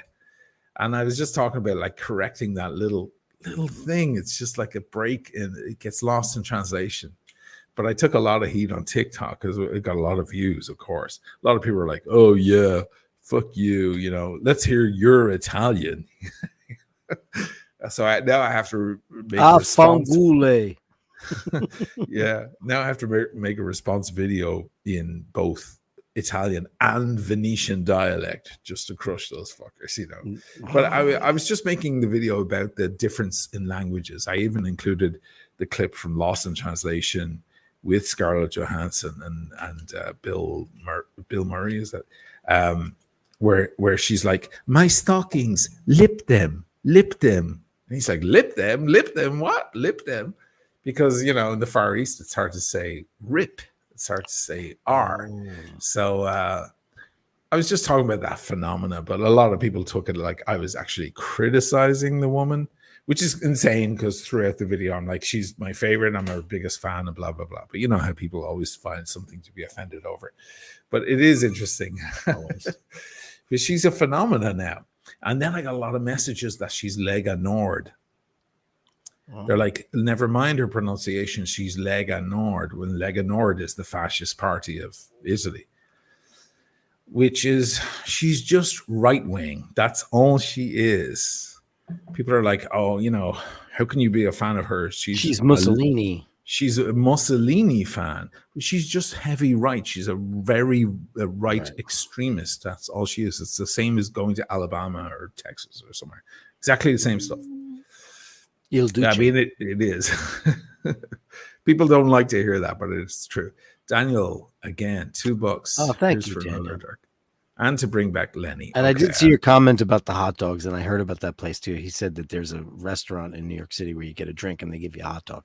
I don't know the name of it, but I know that that's true. I have heard about it. There's a place in Brooklyn, in Williamsburg, where you get a pizza.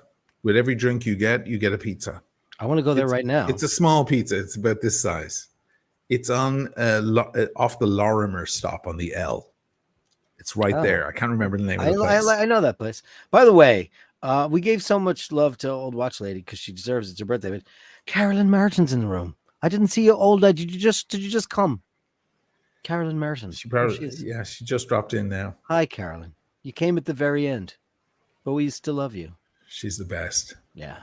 You know, Carolyn bought the Mac Mini M1 that I made Dam Busters on, and many other episodes. Oh, the one you just shipped out? I shipped it out today. She'll have it tomorrow. She'll have the shipping. It went out at 7 p.m. this evening. She will have it tomorrow by probably noon or 2 p.m. In Ireland? No, Carolyn Martin is on the eastern seaboard of the United States. Oh. Yes. Wow, that's express. That's super express. I mean, I paid extra, but whatever. It's that or wait 10 days. So I figured let's expedite it, you know. Private message me, Carolyn Martin, because I am also on the east coast of the eastern seaboard of the Americas. She's not that far away. I'm not going to say, obviously. Well, PM me. And we can go have a drink somewhere. Then talk about pantyhose. Great episode, man. Yeah, this was a lot of fun. I mean, thank you, Old Watch Lady. Happy birthday again if you're still around. And thank you for giving us an hour's worth of content. It was absolutely enchanting, as are you always. And thanks to everybody else for hanging in there. We still got 250 in the room. And Carolyn Martin, you gorgeous thing, you. Everybody up, folks. We love you. Folks, give us the thumbs up. We need to get this channel busted wide open. I guess we could promote it elsewhere too, but we're just lazy. You know, I'm gonna put a link to the iBashers channel itself, just to bring traction over there, because it is going out on the some people are watching on the iBashers channel right now. There's only 20 people watching on the iBashers channel, but thank you guys. We love you. Got to move over to the Eyebashers channel, my friends. Just go over there. Get those. That's where you'll find this stuff. Eventually, I won't be doing this stuff on this channel. That is the link right there, or at least that's the link to this exact show. If you click on that, you're going to go over to this exact same show and then sub to the channel. Steve Moreno, $20. Wow. I've noticed some high horology houses releasing skeletonized pieces with even the main barrel exposing the mainspring. Wow. Yeah. What? Who's doing that? I would think that could spread oil and debris all over the movement. I would think that too. Shit, yeah, that's a very good point. Who's doing that? Hublot? It might be Hublot. People are going all wild now with their skeleton. I don't love that look. I mean, sometimes like Dark Side of the Moon, maybe. Oh, she will. Do it, Carolyn Merton. I'd love to have a fancy drink. Let's go have a fancy drink in a fancy hotel. She's in the city all the time. She travels over. Next time you come to the city, let's go to the King Cole bar at the St. Regis. Let's go do that. We'll dress up. I'll wear a tie. Let's go. It's hard to get Dirk to go and meet anybody for a drink. I know for a fact, but he will for you, Carolyn. I will for you for sure. There's Andrew again, $20. Thanks. Oh, you're a crazy person, you. Thanks, Andrew. Inspiration and blessing to other memories. Be well, stay safe. Same to you, my friend. And Laverne's doing great. And you know what? He asked in the messages before. She's got a little bit of asthma, so they say. I don't know how true it is, but I have the medication for her. And she switched off of chicken, and she's been like way better. And she's gaining some weight. So I'm knocking on wood that it all goes smooth. But thanks for asking. Thank you. Thank you, Golf, to that. Yes, for subbing. There is the actual link.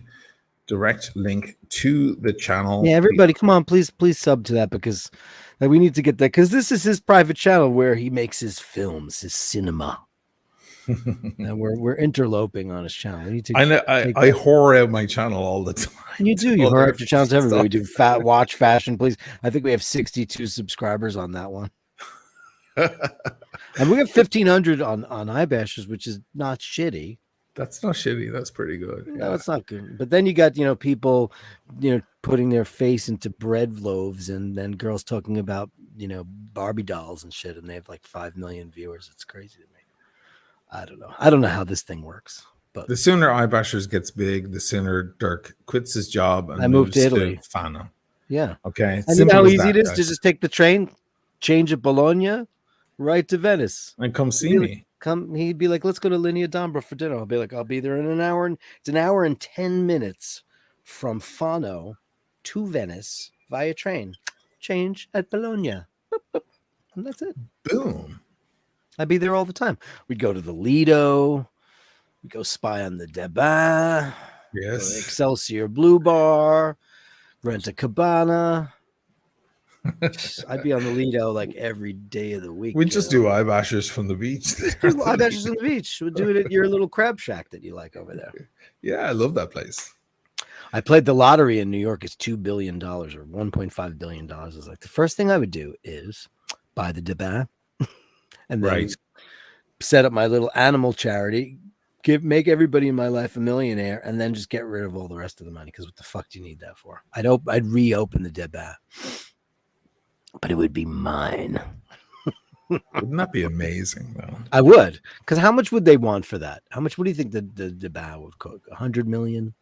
100 million. Okay, so $100 million when you have in the state it's in, they'd probably take 100 million for it. They probably would because it's she's weathered. There's that beautiful decay, like Lisbon, decay. Right? Right. Now, question: You've been there, and my niece was just there, and apparently there's busy beavers in there, right? They're people working away. Someone's doing something to the place, but it's taking time. Yeah. I mean, I stayed there in 1999, and then it closed 7 years later. That's crazy. I only stayed there the one time, but it still was my favorite hotel of all time. It was my first luxury hotel, and it was wow. And it was a mistake. They opened a restaurant across the street now on the beach. Oh, did they? Yeah. There's something new there. Okay. Flashy place. Nice. Guglielmo Marconi. But I like my little shack Ai Sure. Morazzi. Yeah, I love that. Well, we love Lido for dinner. We love to go to Gran Viale. Oh, yeah. I love it. I would like, when we talk about Fano, we also talk about the Lido. Like Fano, Lido. We do that. We do actually do that. It's probably affordable housing over there because it is in Venice. It's actually a little bit cheaper than Fano. Wow. Except there's some very high-end stuff too. Well, sure. But it can be done. Yeah. Sooner than later, guys. My friends. Yeah. We'll see you guys next week. Probably Wednesday. Wednesday might be iBashers night. Might be a good night for it. I like it. I'll see you all on Friday for Who Needs a Drink. There's a new episode coming out called Battle of the Beasts. Real content, you might say, quote unquote. And Fashion Police, of course, on Monday. Thanks to everybody who hung out. Thank you. I hope you enjoyed that conversation. Happy birthday again to old Happy birthday, lady. Yay.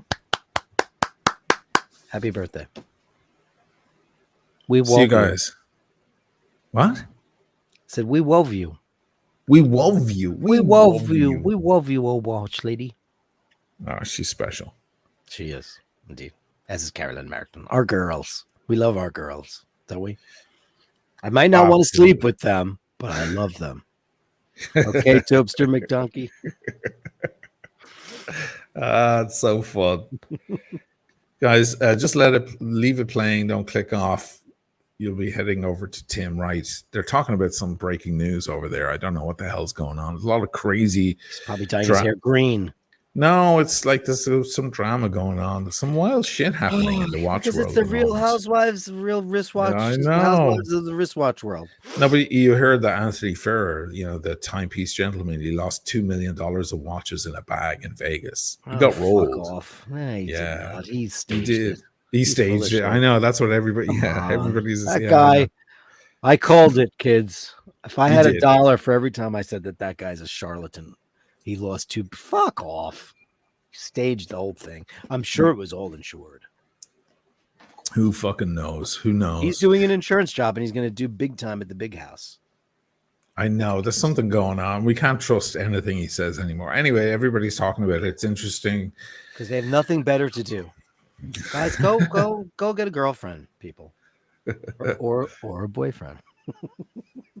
Hey, don't cap on Tim. I love my Tim. No, I love Tim. Oh my god. Okay. So Tim makes the engine go round. Yeah. I don't know if they're talking about that. That was just projection on my part. They might be talking about some new watch release or something. Anyway, just leave it running, guys. Don't touch your computer. Just let it run and it'll pop you over there. I'll probably see you guys over there in a few minutes myself. Great eye bashers, Dirk. Thank you so much. See you next week. Yeah, next week.